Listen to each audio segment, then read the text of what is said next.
نحمده ونصلي على رسوله الكريم اما بعد فاعوذ بالله من الشيطان الرجيم بسم الله الرحمن الرحيم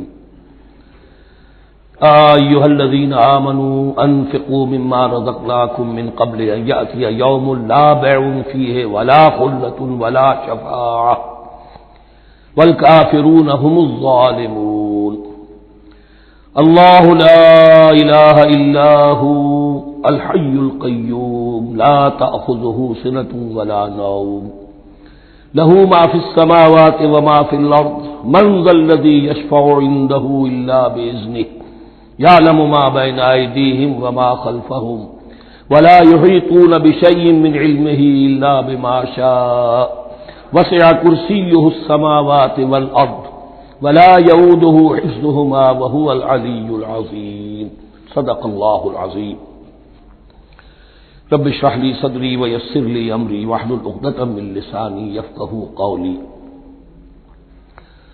تقریباً 2 رکوعوں پر مشتمل معاملہ طالوت و جالوت کا وہ ہم پڑھ چکے ہیں،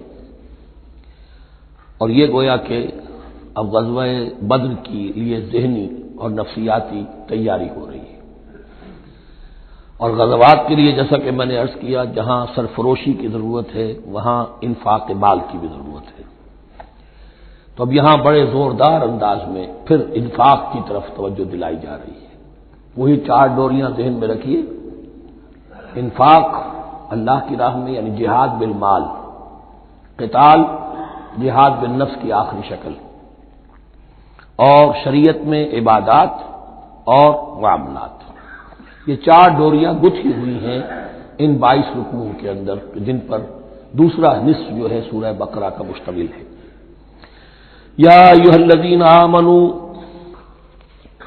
انفقوا مما رزقناکم من قبل ان یأتی یوم لا بیع فیہ ولا خلة ولا شفاعة، اہل ایمان خرچ کر دو ان چیزوں میں سے کہ جو اللہ نے تمہیں دی ہے، اس سے پہلے کہ وہ دن آ دھمکے جس دن نہ کوئی خرید و فروخت ہوگی، نہ کوئی دوستی کام آئے گی، نہ کوئی شفاعت مفید ہوگی۔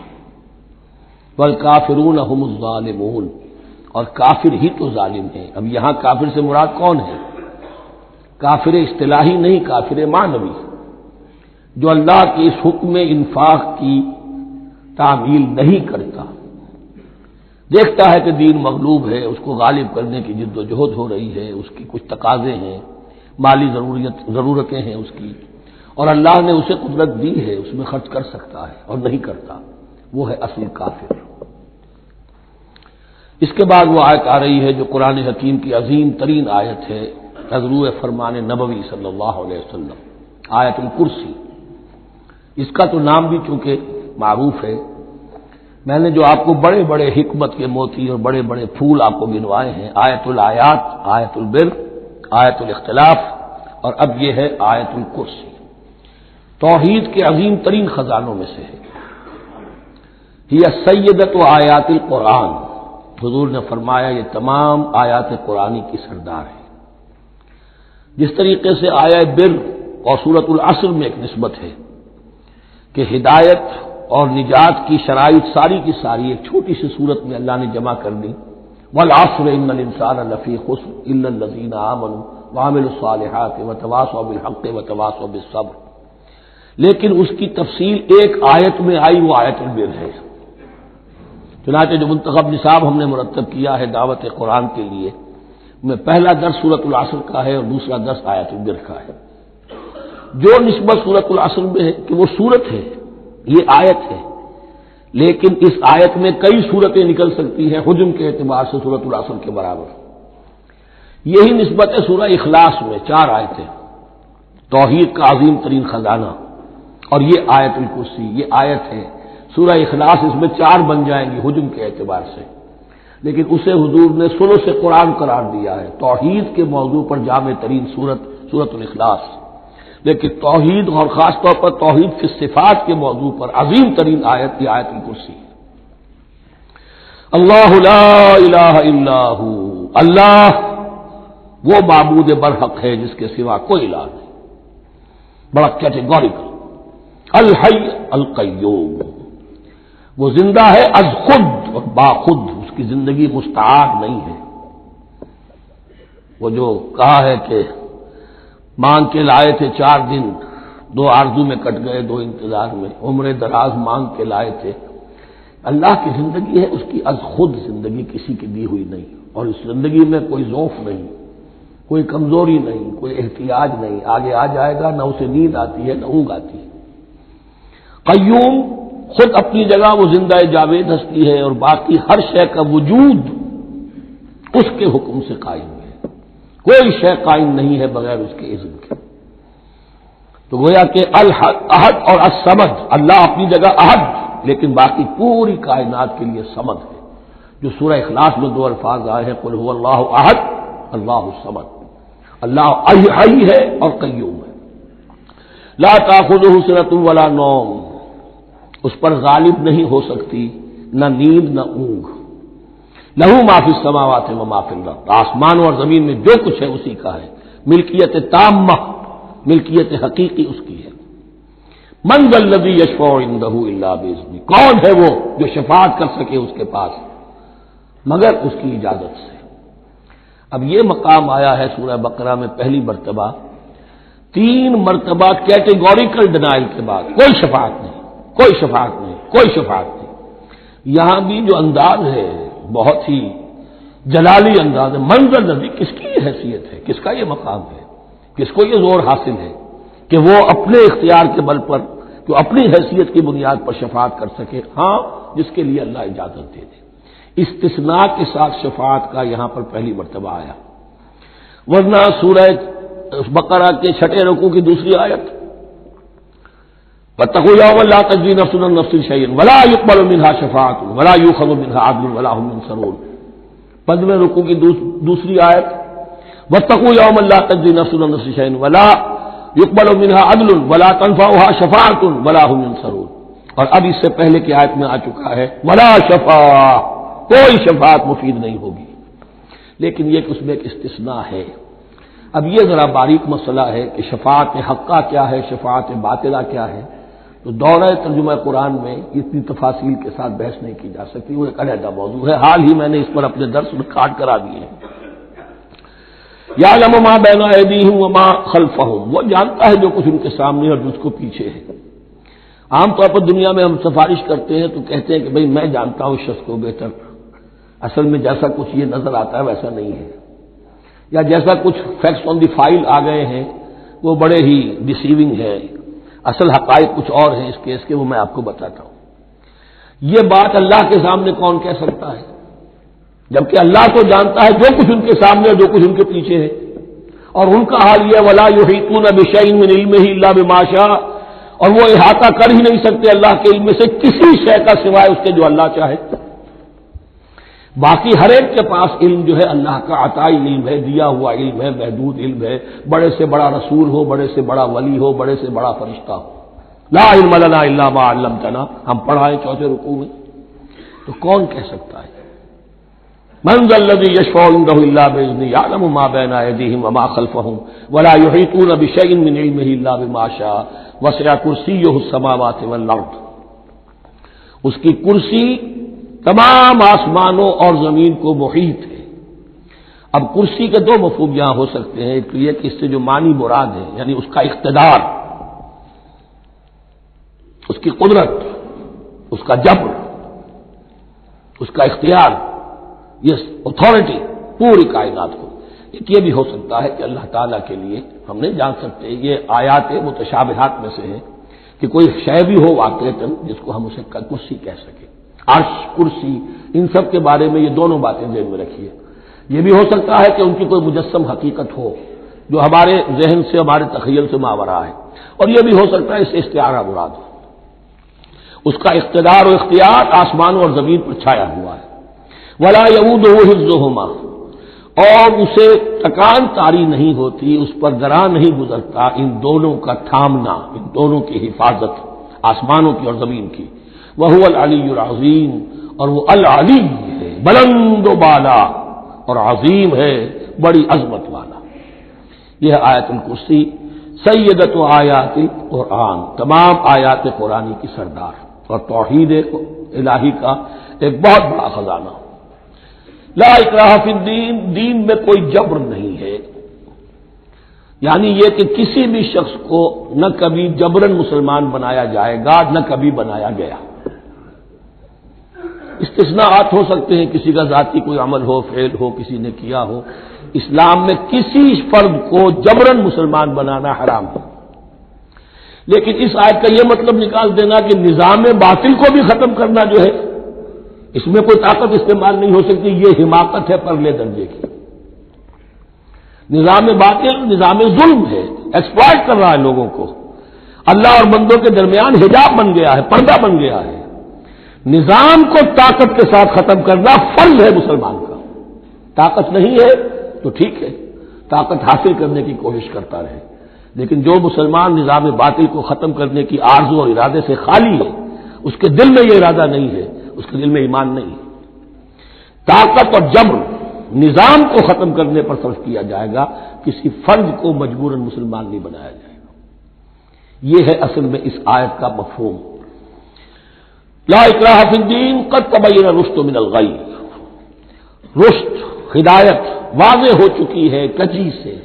جتنی کجیاں ہیں، جتنے غلط راستے ہیں، جتنی شیطانی پگڈنڈیاں ہیں، ان سے جو صراط المستقیم ہے اس کو بالکل مبرہن کر دیا گیا ہے. فمن یکفر بالطاغوت، تو جو کوئی بھی طاغوت کا انکار کرے گا. دیکھیے، اللہ پر ایمان لانے سے پہلے طاغوت کا انکار ضروری ہے. جیسے لا الہ الا اللہ، تو طاغوت، اور طاغوت کون ہے؟ طغا سے سرکش. جس نے اپنی حاکمیت کا اعلان کیا وہ طاغوت، جس نے غیر اللہ کی حاکمیت کو تسلیم کیا وہ طاغوت. اس کے تحت بننے والے سارے انسٹیٹیوشنز طاغوت. جو بھی ادارے ہوں، چاہے کتنے ہی خوشنما ادارے ہوں. ہے عدلیہ، لیکن وہ عدلیہ اللہ کے قانون کے مطابق فیصلے نہیں کر رہی، کچھ اور لوگوں کے بنائے ہوئے قانون کے مطابق فیصلے کر رہی، وہ طاغوت ہے. جو بھی اللہ کے حدود بندگی سے تجاوز کرتا ہے وہ طاغوت ہے. تو یعنی کسے کہتے ہیں؟ پانی دریا کی حدوں میں بہہ رہا ہے، لیکن جب وہ اپنی حدوں سے نکلا تو یعنی پہ ہے. دریا کو اپنی موج کی تو یانیوں سے کام، کشتی کسی کے پار ہو یا درمیان رہے اسے اس کی کیا فکر ہے. تو طغا اور بغا یہ دونوں بڑے قریب کے الفاظ ہیں، بغاوت اور طغیانی. فمن یکفر بالطاغوت، طاغوت کا انکار، جو کوئی کفر کرے طاغوت کے ساتھ، ویؤمن باللہ، اور پھر اللہ پر ایمان لائے. طاغوت سے بھی دوستی، اللہ پر بھی ایمان، اللہ کے دشمنوں سے بھی یارانہ، اور اللہ کے ساتھ بھی وفاداری کا دعویٰ. یہ چیز نہیں چل سکتی، یہی منافقت ہے. یکسو ہو جاؤ حنیفا مسلما فقد استمسک بالعروۃ الوثقی، جس شخص نے یہ کام کر لیا طاغوت کی نفی اور اللہ پر ایمان، اس نے تو مضبوط کنڈا تھام لیا. تو سمجھئے کہ اگر کوئی شخص کسی جہاز، سمندری جہاز میں عرشے پر سے گر جائے، تیرنا بھی نہ آتا ہو، کسی طرح ہاتھ پاؤں مار کر وہ کسی کنڈے کے اوپر اگر ہاتھ اس کا پڑ گیا تو اب وہ سمجھتا ہے کہ اس کو میں نہیں چھوڑوں گا، میری جان اسی سے وابستہ ہے، زندگی اسی سے ہے. تو وثقہ، وہ کنڈا اگر کمزور ہے تو پھر گیا، وہ اس کے وزن سے کنڈا ہی نکل گیا. لیکن وہ کنڈا کے جو مضبوط ہے، فقد استمسک بالعروۃ الوثقی، اس نے تو بڑے مضبوط کنڈے پر ہاتھ ڈال دیا ہے. یعنی طاغوت کا انکار اور اللہ پر ایمان، اس نے تھام لیا ہے بہت مضبوط کنڈا. اسی لیے ایک حدیث میں آتا ہے اوثق العرا کلمۃ التقوی، یہ جو عروا کی جمع ہے عرا، اور وثقی اوثق جو ہے اس کا مذکر ہوگا. تمام کنڈوں میں سب سے بڑا مضبوط کنڈا جو ہے وہ تقوی کا کنڈا ہے، اس کو تھامو مضبوطی کے ساتھ. لا اکراہ فی الدین قد تبین الرشد من الغی فمن یکفر بالطاغوت ویؤمن باللہ فقد استمسک بالعروۃ الوثقی لا انفصام لہا، وہ کبھی علیحدہ ہونے والا، ٹوٹنے والا نہیں ہے. یہ کنڈا بہت مضبوط ہے. واللہ سمیع علیم، اللہ سب کچھ سننے والا، جاننے والا ہے. اللہ ولی الذین آمنوا یخرجہم من الظلمات الی النور، ایمان در حقیقت ایک دوستی کا رشتہ قائم کرتا ہے اللہ اور بندے کے درمیان. اللہ ولی ہے اہل ایمان کا. یہ ولایت باہمی ہے، دو طرفہ ولایت ہے. مندہ اللہ کا ولی بن جائے، ولی اللہ، الا ان اولیاء اللہ لا خوف علیہم ولا هم يحزنون، اللہ بندے کا ولی ہے، دوستی دو طرفہ ہے. اللہ ولی الذین آمنوا یخرجہم من الظلمات الی النور، اللہ پشت پناہ ہے، مددگار ہے، دوست ہے ان کا کہ جو ایمان لائے، اور انہیں نکالتا رہتا ہے ظلمات، اندھیروں کے مختلف شیڈز میں سے نور کی طرف۔ یہ آپ نوٹ کریں گے قرآن میں نور ہمیشہ تنہا آتا ہے، واحد، انوار کا لفظ قرآن میں نہیں ہے۔ نور ایک حقیقت واحدہ ہے، لیکن ظلمات ہمیشہ جمع میں آئے گا، اس کے شیڈز مختلف ہیں، شیڈز آف ڈارکنیس، بہت گہری ڈارکنیس ہے، ذرا اس سے کمتر ہے، اس سے کمتر ہے۔ تو جتنے بھی شیڈز ہیں، کفر کا ہے، شرک کا ہے، الحاد کا ہے، مادہ پرستی کا ہے، ایگنوسٹسزم کا ہے، لا ادریت کا ہے، جتنے بھی فلسفے غلط ہیں، جتنے بھی نظریات غلط ہیں، جتنے بھی عمل کی غلط راہیں ہیں، ان سب کے اندھیاروں سے نکال کر اللہ تعالیٰ اہل ایمان کو ایمان کی روشنی کے اندر لاتا رہتا ہے۔ والذین کفروا اولیاءہم الطاغوت، ان کے برعکس جنہوں نے کفر کیا ان کے پشت پناہ اور ساتھی اور مددگار ہیں اب طاغوت، یخرجونہم من النور الی الظلمات، اور وہ ان کو نکالتے رہتے ہیں تدریجاً، اور نور کا کہ تھوڑی بہت رمق ملا بھی تھا انہیں نور کا تو ان سے محروم کر کے ظلمات، یخرجونہم من النور الی الظلمات، نور سے ظلمات کی طرف نکالتے رہتے ہیں۔ اولئک اصحاب النار هم فیہا خالدون، وہ ہیں آگ والے، اس میں ہمیشہ ہمیش رہیں گے۔ اللہم اجعلنا من عبادک المؤمنین، اللہم اخرجنا من الظلمات الی النور، آمین یا رب العالمین۔ اب اس کے بعد یہ بڑی عظیم آیت جو آئی ہے توحید کی، اور اس کے بعد یہ بھی اپنی جگہ بڑی عظیم آیات ہیں حکمت اور فلسفہ دین کے اعتبار سے۔ اس کے بعد کچھ واقعات دیے جا رہے ہیں، حضرت ابراہیم علیہ السلام کی زندگی کا ایک واقعہ اور حضرت عزیر علیہ السلام کی زندگی کا واقعہ۔ الم تر الی الذی حاج ابراہیم فی ربہ ان آتاہ اللہ الملک، کیا تم نے دیکھا اس شخص کو جس نے کہ محاجہ کیا تھا، مناظرہ کیا تھا، حجت بازی کی تھی ابراہیم سے، اس وجہ سے کہ اللہ نے اسے بادشاہی دی ہوئی تھی، نمرود۔ یہ ذہن میں رکھیے کہ نمرود اصل میں لقب تھا، کسی کا نام نہیں تھا، جیسے فرعون مصر کے بادشاہوں کا لقب ہے۔ فرعونہ، نماردہ جو ہے یہ عراق کے بادشاہ تھے، بیبیلونیا۔ تو حضرت ابراہیم کی پیدائش بھی شہر ار میں ہوئی تھی کہ جو بیبیلونیا کا ایک شہر تھا عراق کا، اور وہاں بادشاہت تھی نمرود کی۔ جیسے فرعون نے مصر میں دعویٰ کیا تھا اپنی بادشاہی کا اور اپنی خدائی کا، اور یہ ہے سیاسی بادشاہی، یہ نہیں کہ ہم نے دنیا پیدا کی ہے، مطلب یہ اختیار مطلق ہمارے ہاتھ میں ہے، ہم جس چیز کو چاہے غلط قرار دے دیں، جس چیز کو چاہے صحیح قرار دے دیں، یہی ہے اصل میں خدائی اختیار ہاتھ میں لے لیا۔ اللہ کا حق ہے تحریر و تحریم، کسی شے کو حلال کرنا، کسی کو حرام قرار دینا، اختیار واحد اللہ کے ہاتھ میں ہے۔ جس شخص نے بھی اپنے ذمے لے لیا، قانون سازی کا اختیار لے لیا اللہ کے قانون سے آزاد ہو کر، وہی طاغوت ہے، وہی شیطان ہے، وہی نمرود ہے، وہی فرعون ہے۔ تو اس نے وہ نمرود نے کہا، محاجہ کیا، اس قال ابراہیم ربی الذی یحیی و یمیت، میرا رب تو وہ ہے جو زندہ کرتا ہے اور مارتا ہے۔ قال انا احیی و امیت، انہوں نے کہا میں بھی کر سکتا ہوں۔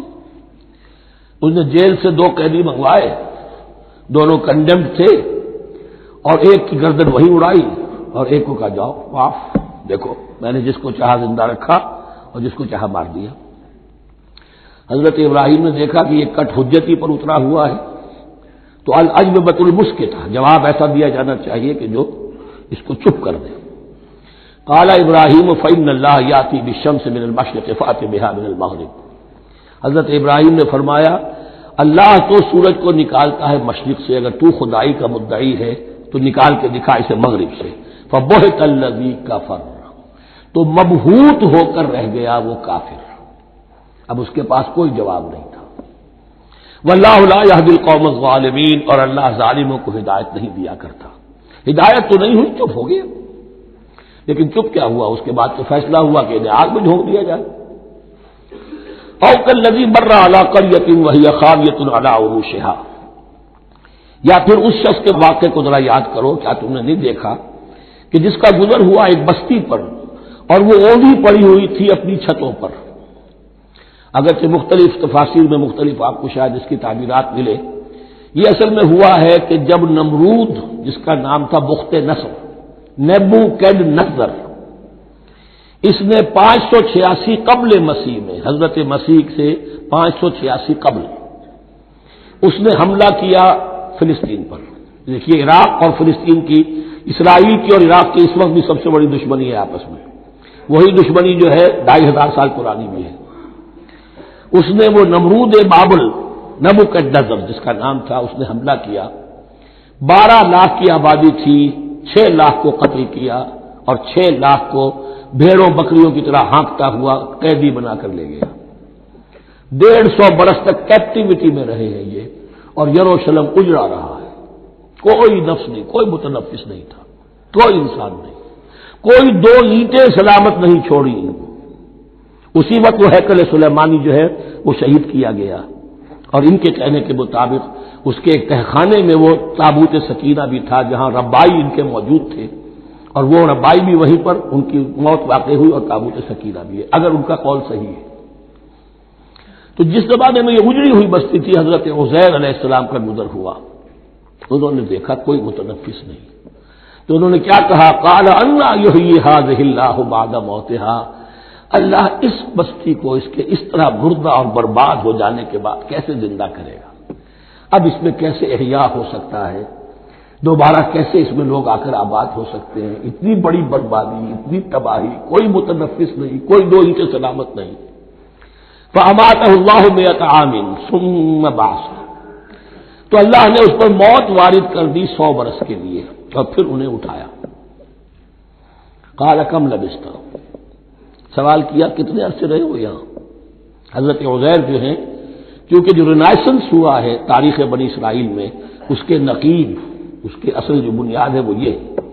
انہوں نے پھر اصلاح کی، جو زوال ان میں آیا تھا اخلاقی اور دینی، پھر یہ اٹھے کمر کس کر، جب اللہ تعالیٰ نے یہ مشاہدات کرا دیے، اور پھر جا کر وہاں تبلیغ کی اور دعوت کی دی، اور وہ ان یہودیوں کے اندر جو کیپٹیوٹی میں تھے انہیں پھر اصل دین کی تعلیم دی، روح دین کو زندہ کیا، تو گویا کہ وہاں سے پھر ان کا احیاء ہوا ہے۔ کب لبثت، کتنے عرصے رہے ہوگے؟ تو قال لبثت یوما و بعض یوم، اب اس کو ایسے محسوس ہوا جیسے سویا تھا تھوڑی دیر کے لیے، میں 1 دن رہا ہوں یا دن کا کچھ حصہ۔ قال بل لبثت 100 عام، نہیں، اللہ نے فرمایا نہیں، تم 100 سال رہے ہو۔ فانظر الی طعامک و شرابک لم یتسنہ، تو ذرا اپنے کھانے اور جو مشروب تمہارے ساتھ تھا سفر میں، ذرا اس کو دیکھو، ان کے اندر کوئی بسان پیدا نہیں ہوئی، سڑے نہیں ہیں، ان کے اندر کوئی خرابی پیدا نہیں ہوئی۔ وانظر الی حمارک، آپ دوسری طرف اپنے گدھے کو دیکھو جو تمہاری سواری کا گدھا تھا، وَلَنَجْعَلَكَ آیَةً لِلنَّاسِ، وہ بالکل ختم ہو چکا تھا، اس کی ہڈیاں ہی رہ گئی تھی، گوشت گل چکا تھا، کچھ نہیں تھا، 100 برس۔ وانظر الی حمارک وَلِنَجْعَلَكَ آیَةً لِلنَّاسِ، اور ہمیں تو بنانا ہے تجھے ایک نشانی لوگوں کے لیے، یعنی خود اے عزیر تمہیں ایک نشانی بنانا ہے، اور تمہیں نشانی بنانے کے لیے یہ نشانی ہم تمہیں دکھا رہے ہیں، تاکہ یقین جو ہے، یقین کامل تمہارے اندر پیدا ہو جائے۔ وانظر الی حمارک ولنجعلک آیۃ للناس وانظر الی العظام، اب دیکھو ان ہڈیوں کو، کیف ننشزها، کیسے ہم انہیں اٹھاتے ہیں، ابھارتے ہیں، وہ ہڈیاں خود ابری اور جڑ کر کھڑی ہو گئی۔ ثم نکسوها لحما، پھر دیکھو تمہاری نگاہوں کے سامنے اس کو گوشت پہناتے ہیں۔ فلما تبین له، جب یہ سب اس کے سامنے واضح ہو گئی بات، مشاہدہ بھی کر لیا، قال اعلم ان اللہ علی کل شیء قدیر، ان کا میں نے پوری طرح جان لیا، مجھے پورا یقین قابل حاصل ہو گیا کہ اللہ ہر شے پر قادر ہے، یعنی وہ اس اجڑی ہوئی بستی کو بھی دوبارہ آباد کر سکتا ہے۔ جو میں نے سمجھا تھا کہ اب یہ کیسے آباد ہوگی، یہ بات نہیں ہے، یہ آبادی اللہ تعالیٰ کے اختیار میں۔ چنانچہ اس کے بعد ہوا، اس لیے کہ اس کے بعد واقعہ تو یہ ہوا کہ جو ایران کا بادشاہ تھا کیخورس یا سائرس ذو، جن کو کہ قرآن مجید القرنین کہتا ہے، جن کا تذکرہ سورہ کہف میں آئے گا۔ پھر آپ کو معلوم ہے کہ یہ پیلسٹائن، ادھر عراق کے بعد ایران، دشمنیاں تو تھی۔ کیخورس نے حملہ کیا بابل پر، عراق پر، اور دشمن کا دشمن دوست ہوتا ہے، تو یہودیوں کو اجازت دے دی، کیپٹیوٹی سے اجازت دے دی، جاؤ تم واپس جاؤ، اپنا شہر دوبارہ بناؤ۔ چنانچہ وہ گئے، اور پھر انہوں نے جا کر وہاں پر 136 سالوں میں ان کی دوبارہ جو ہے یہ بستی بسی، اور پھر یروشلم کو انہوں نے آباد کیا، اور پھر انہوں نے وہاں ہیکل سلیمانی دوبارہ بنایا، جس کو وہ سیکنڈ ٹیمپل کہتے ہیں۔ وہ سن 70 عیسوی میں ٹائٹس رومن جنرل کے ہاتھوں تباہ ہوا تھا، جو اب تک تباہ ہوا پڑا ہے۔ 1927 برس سے ان کا کعبہ زمین بوس ہے، یہ نوٹ کر لیجئے اس بات کو۔ اسی لیے آگ لگی ہوئی آج دنیا بھر کے یہودیوں کے دلوں میں۔ اب تو ہماری حکومت ہے وہاں پر، ہم اپنا یہ جو بھی کچھ یہاں پر اس سیاحتے میں بنا دیا گیا ہے سب کو ختم کریں گے اور اپنا ہیکل سلیمانی بنائیں گے۔ اس کے بلو پرنٹس بن چکے ہیں، نقشے بن چکے ہیں، ہر چیز تیار ہے۔ بس کسی دن کوئی ایک دھماکہ ہوگا، کوئی بم جو ہے کہیں پر پلانٹ کیا جائے گا، خبر آ جائے گی کہ کسی فینیٹک نے کہیں وہاں پر جا کر رکھ دیا، جیسے ایک فینیٹک گیا تھا مسجد الخلیل میں اور 70 مسلمانوں کو شہید کر کے خود بھی اس نے خودکشی کر لی تھی، اور ڈاکٹر تھا، امریکن ڈاکٹر گولڈسٹین۔ اسی طریقے کا کوئی فینیٹک جائے گا اور وہ اس کو گرا دے گا، پھر کہیں گے جب یہ گر ہی گیا ہے، جیسے مسجد ایودھیا کا معاملہ ہے، اب گر گئی ہے تو بھائی ہمیں رام مندر بنانے دو، کاہے کو تم اب یہ مسجد کاہے کو بناتے ہو؟ وہ ہوگا، اور یہ میں سمجھتا ہوں کہ چند ہفتوں کی یا چند مہینوں کی بات ہے، یہ ہونے والا ہے فوراً۔ بہرحال یہ تو ہو گیا حضرت عزیر کا قصہ۔ اب اسی طرح کا ایک معاملہ حضرت ابراہیم کا مشاہدہ ہے۔ وَإِذْ قَالَ إِبْرَاهِيمُ رَبِّ أَرِنِي كَيْفَ تُحْيِي الْمَوْتَىٰ، اور یاد کرو جب کہ ابراہیم نے بھی کہا تھا پروردگار ذرا مجھے دکھا دے، مشاہدہ کرا دے تو مردوں کو کیسے زندہ کرے گا۔ قَالَ أَوَلَمْ تُؤْمِنْ، اللہ تعالیٰ کا سوال جو ہے بہت تیکھا ہے، تو کیا تم ایمان نہیں رکھتے؟ قَالَ بَلَىٰ، ایمان تو میرا ہے، میں مانتا ہوں ایمان ہے، وَلَٰكِن لِيَطْمَئِنَّ قَلْبِي، پورا دل کا اطمینان چاہتا ہوں، پورا یقین ہو جائے۔ اور یہ انبیاء کا معاملہ ہے، سب کا ہے۔ انبیاء کو چونکہ ایمان اور یقین کا ایک ایسی فرنس بنانا ہوتا ہے کہ جن سے ایمان و یقین دوسروں میں سرایت کرے، تو ان کے ایمان و یقین کے لیے انہیں مشاہدات ایسے کرا دیے جاتے ہیں کہ پھر ان کے لیے وہ ایمان صرف ایمان بالغیب نہیں رہتا، بلکہ وہ ایمان بالشہود بھی ہو جاتا ہے۔ کذالک نری ابراہیم ملکوت السماوات والارض، اسی طرح ہم نے دکھائے ابراہیم کو آسمان اور زمین کے ملکوت، جو بھی ہماری حکومت ہے، جو وہ مخفی حکومت ہے، جو کاسمک ایک اسٹیٹ ہے، اس کی گورنمنٹ ہے، اس کے تمام اہلکار ہیں، فرشتے ہیں، ہم نے مشاہدہ کرایا ابراہیم کو۔ حضور کو اسی لیے شب معراج میں لے جایا گیا کہ ہر شے کو اپنی آنکھوں سے دیکھ لیں، تو وہ یقین کامل پھر ہو جاتا ہے کہ جس میں کسی درجے میں بھی پھر تو یہ ہے کہ ان کے وہ خود ایک بھٹی بن جاتے ہیں ایمان اور یقین کی۔ قال بلا ولکن لیطمئن قلبی قال فخذ اربعۃ من الطیر فصرهن الیک، تو فرمایا اچھا ٹھیک ہے 4 پرندے لے لو، انہیں اپنے ساتھ ملا لو، ہلا لو کہ وہ تمہارے ساتھ تمہاری آواز سن کر آ جایا کریں۔ ثم اجعل علی کل جبل منهن جزءا، پھر ان کے ٹکڑے کرو اور ہر پہاڑ پر ایک ایک ٹکڑا رکھ دو۔ تو جو تفسیر میں آتی ہے یہ کہ ان میں سب کا سر علیحدہ کیے، ٹانگیں علیحدہ کی، پر علیحدہ کیے، دھڑ علیحدہ کیے، ایک پہاڑ پر چاروں سر رکھ دیے، ایک پہاڑ پر چاروں کے دھڑ رکھ دیے، ایک پہاڑ پر چاروں کے، اس طریقے سے مختلف اجزاء میں تقسیم کر دیا۔ قال فخذ اربعۃ من الطیر فصرهن الیک ثم اجعل علی کل جبل منهن جزءا، پھر ہر پہاڑ پر ان میں سے ایک ایک حصہ رکھ دو۔ ثم ادعوهن، پھر ان کو ذرا پکارو، وہی سیٹی بجاؤ جو تم بجاتے تھے ان کو بلانے کے لیے۔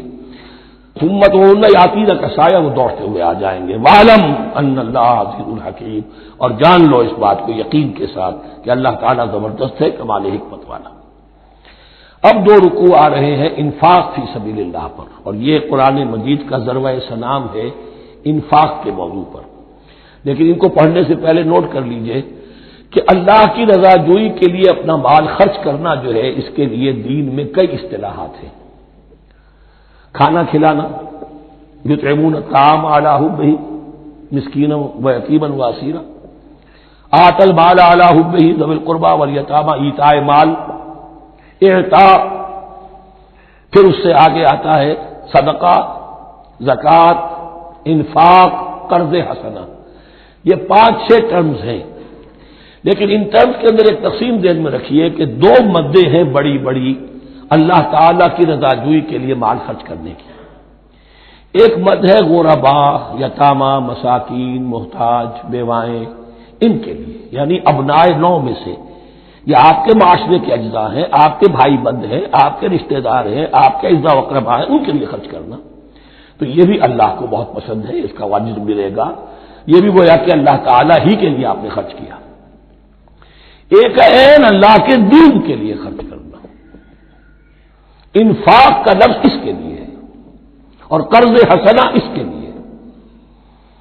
انفاق مال، انفاق فی سبیل اللہ، اللہ کی راہ میں خرچ کرنا، اللہ کے دین کی دعوت کو عام کرنا، اللہ کی کتاب کے پیغام کو عام کرنا، اللہ کے دین کی دعوت کو اس طرح ابھارنا کہ باطل کے ساتھ زور آزمائی کرنے والی ایک طاقت پیدا ہو جائے، ایک جماعت وجود میں آئے، اس کے لیے اساز و سامان فراہم کرنا تاکہ دین کے غلبے کی ہر مرحلے کے جو تقاضے اور ضرورتیں ہیں وہ پوری ہو سکے۔ تو جو اس کام میں صرف ہوگا وہ ہے انفاق فی سبیل اللہ یا اللہ کے ذمے قرض حسنہ۔ تو یہاں اصل میں اس کی بات ہو رہی ہے انفاق کی۔ مثل الذین ينفقون اموالهم فی سبیل اللہ ہے، مثال ان کی جو اپنے مال خرچ کرتے ہیں اللہ کی راہ میں۔ عام طور پر یہ فی سبیل اللہ جو ہے وہ سبیل پانی کی بنا دی، وہ بھی سبیل ہے، ٹھیک ہے، وہ بھی سبیل تو ہے، نیکی کا وہ بھی راستہ ہے، سبیل اللہ ہے، لیکن یہ کہ فی سبیل اللہ خرچ جو ہے اس کا بالکل مفہوم اور ہے۔ وہ صدقہ ہے، خیرات ہے، زکوٰۃ بھی اصلاً جو ہے وہ غریبوں کا حق ہے، لیکن اس میں بھی ایک مد سبیل اللہ کی رکھی ہوئی ہے۔ اگر تو آپ کے قریب اعزاء و اقارب ہیں، غربا ہے، تو ان کا حق فائق ہے، پہلے ان کو دیجیے، ورنہ پھر یہ ہے کہ اس میں سے جو بھی ہے وہ دین کے کام کے لیے۔ جب دین یتیمی کی حالت کو آ گیا ہو تو سب سے بڑا یتیم تو دین ہے، آج کے وقت سب سے بڑا یتیم دین ہے۔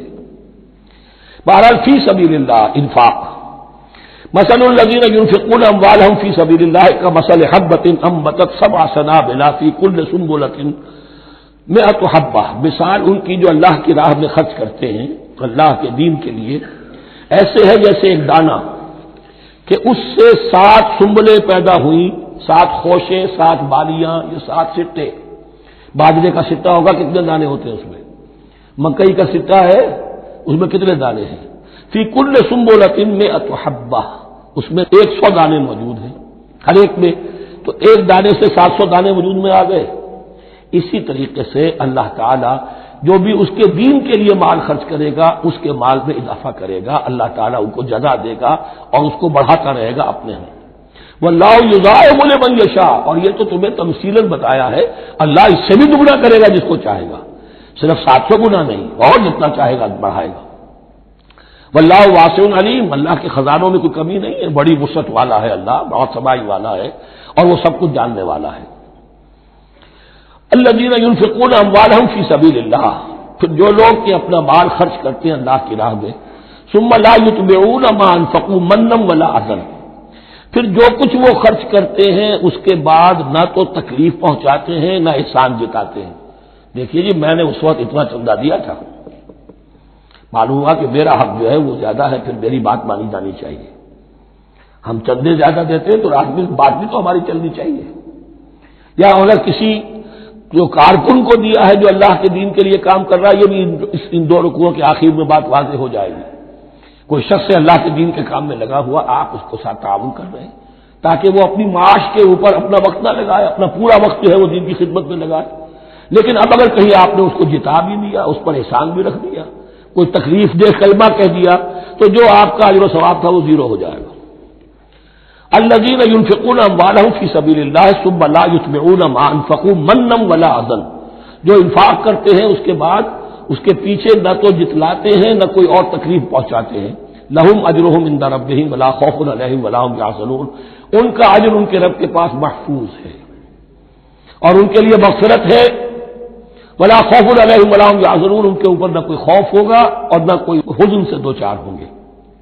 قول معروف، بھلی بات کہنا، ومغفرہ اور درگزر کرنا، خیر بہتر ہے من صدقۃ، اس خیرات سے یتبعھا اذی، جس کے بعد کے اذیت پہنچائی جائے۔ کوئی آپ سے فرض کیجئے کوئی ضرورت کے لیے آئی گیا ہے، کسی نے ہاتھ پھیلا دیا ہے، اگر آپ نہیں کر سکتے مدد، قول معروف، نرمی کے ساتھ جواب دے دیجئے، معذرت کر لیجئے۔ یا یہ ہے کہ اگر کسی سائی نے آپ کے ساتھ درستی کی ہے تو پھر بھی یہ ڈانٹیے نہیں، وہاں مسائل فلا تنہر، پھر بھی یہ ہے کہ مغفرت معاف کیجیے۔ یہ کہیں بہتر ہے اس سے کہ دے تو دیا، خیر من صدقۃ یتبعها اذى، اس کے بعد اسے 2-4 جملے بھی سنوا دیے، کوئی اور سلواتیں بھی سنا دی اسے، تو اس کا کوئی فائدہ نہیں ہوا۔ واللہ غنی حلیم، اللہ تعالیٰ غنی ہے اور حلیم ہے۔ یہ کیوں کہا گیا کہ تم اگر کسی کو دے رہے ہو تو اصل میں اللہ کو دے رہے ہو۔ ایک حدیث میں آتا ہے کہ اللہ تعالیٰ اپنے بندے سے شکایت کرے گا، اے میرے بندے تیرے پاس مال تھا، میں نے تجھ سے مال طلب کیا تھا، میں بھوکا تھا، میں نے تجھ سے روٹی مانگی، تو نے مجھے کھلایا نہیں۔ بندہ کہے اللہ تو غنی ہے، تجھے بھوک، تجھے احتیاج ہے، کہ وہ جو میرا بندہ تھا جو بھوکا تھا اس نے جو مانگا تھا تجھ سے وہ میں ہی تھا، میرا بندہ تھا۔ الخلق عیال اللہ، تجھ سے کھانے کو نہیں دیا تجھے، تو گویا کہ مجھے نہیں دیا۔ اے میرے بندے میں ننگا تھا، میں نے تجھ سے میں چاہا کہ میرا ستر ڈھانپ دے، مجھے کوئی لباس دے دے، لیکن یہ کہ تو نے نہیں دیا۔ یہ اسی طریقے سے تو سمجھ لیجئے کہ اللہ تو غنی ہے، جو دے رہے ہو سمجھ لو کہ اللہ کو دے رہے ہو، اور حلیم ہے، وہ حلم والا ہے، فوراً نہیں پکڑتا تمہیں۔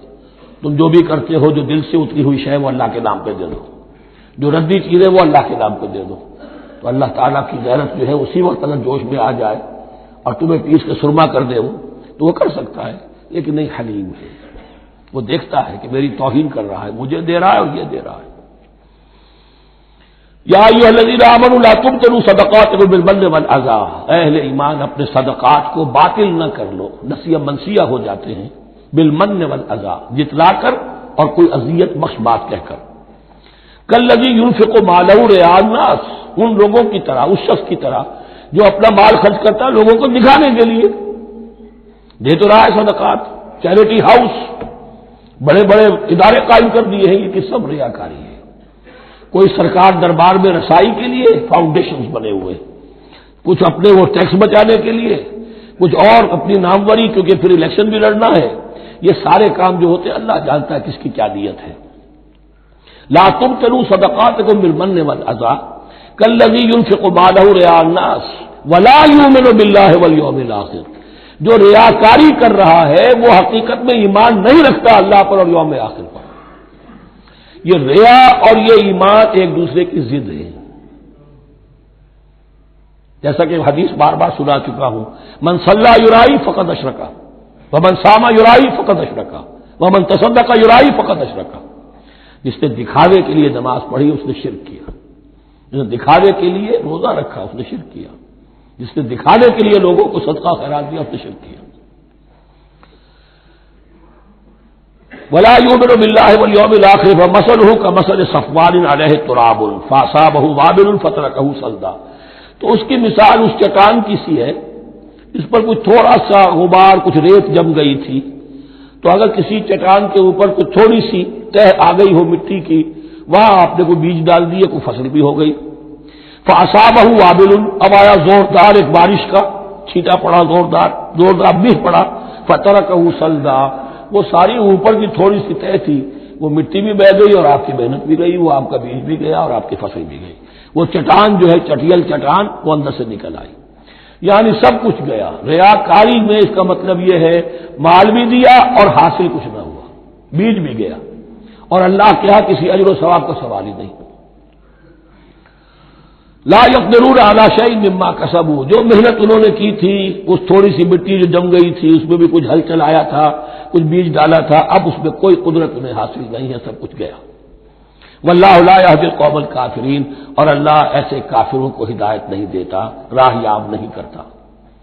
ومثل الذین ينفقون اموالهم ابتغاء مرضات اللہ، اس کے برعکس وہ لوگ، وہی سائملٹینیس کنٹراسٹ، جب ایک ریاکاری کے خرچ کے لیے وہ ایک مثال دی گئی، تمثیل اور تشبیہ دی گئی، تو اب جو واقعتاً اللہ تعالیٰ کے اجر و ثواب کے لیے خلوص و اخلاص کے ساتھ خرچ کرتا ہے اس کے لیے بھی مثال۔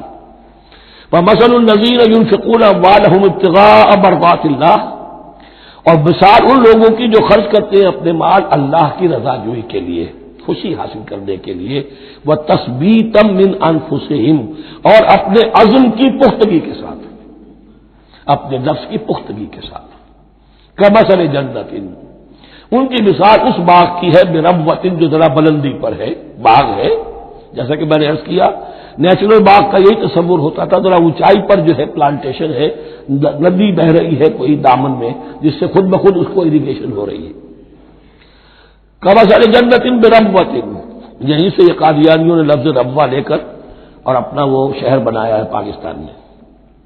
اصابہ وابل، اب اگر اس باغ کے اوپر زوردار بھی آ جائے، خوب بارش برسے، فآتت اکلھا ضعفین، تو اس کا پھل جو ہے دگنا ہو جائے گا.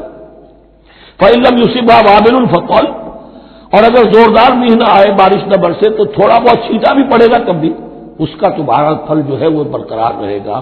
واللہ بما تعملون بصیر، اور جو کچھ تم کر رہے ہو اللہ تعالیٰ اس کو دیکھ رہا ہے. دروں بھی نہیں کرتے رہا کرو کہ تم یہ بال جو خرچ کر رہے ہو واقعتاً خلوص دل کے ساتھ، اخلاص نیت کے ساتھ اللہ ہی کے لیے کر رہے ہو، کہیں اس میں کوئی اور جذبہ، کہیں تمہارا غیر شعوری طور پر کوئی جذبہ شامل نہ ہو جائے. تو انٹراسپیکشن ہو، اپنے غریبانوں میں جھانکتے رہو. ایود احدکم ان تکون لہ جنۃ من نخیل واعناب تجری من تحتہا الانہار، کیا تم میں سے کوئی شخص پسند کرے گا کہ اس کا ایک باغ ہو اور کھجور کا درخت ہو اس میں، اور انگور کی بیلیں بھی ہو، اور اس کے دامن میں ندیاں بہتی ہو، نیچرل اریگیشن بھی ہے، کھجور کے درخت بھی ہے، اور بیلوں کی ٹٹیاں لگی ہوئی ہیں انگوروں کی، اور انگوروں کی بیلیں ہیں. لہو فیہا من کل الثمرات، اس کے لیے اس باغ میں ہر طرح کا میوہ ہے. فاصابہ الکبر، اب اس پر بڑھاپا بھی طاری ہو گیا ہے. وَلَهُ ذُرِّيَّةٌ ضُعَفَاءُ، اور اس کی اولاد ہے ابھی چھوٹی عمر کی، کم سن ہے، کمزور ہے. فَأَصَابَ إِعْصَارٌ، کہ اچانک اس باغ کے اوپر ایک ایسا بگولا، ایک ایسی آندھی آئی جس میں آگ ہے. فیہ نارٌ، کوئی ایسا آگ بھری آندھی آئی. فَأَصَابَهَا إِعْصَارٌ فِيهِ نَارٌ فَاحْتَرَقَتْ، پورا کا پورا باغ جل کر جلس کر رہ گیا.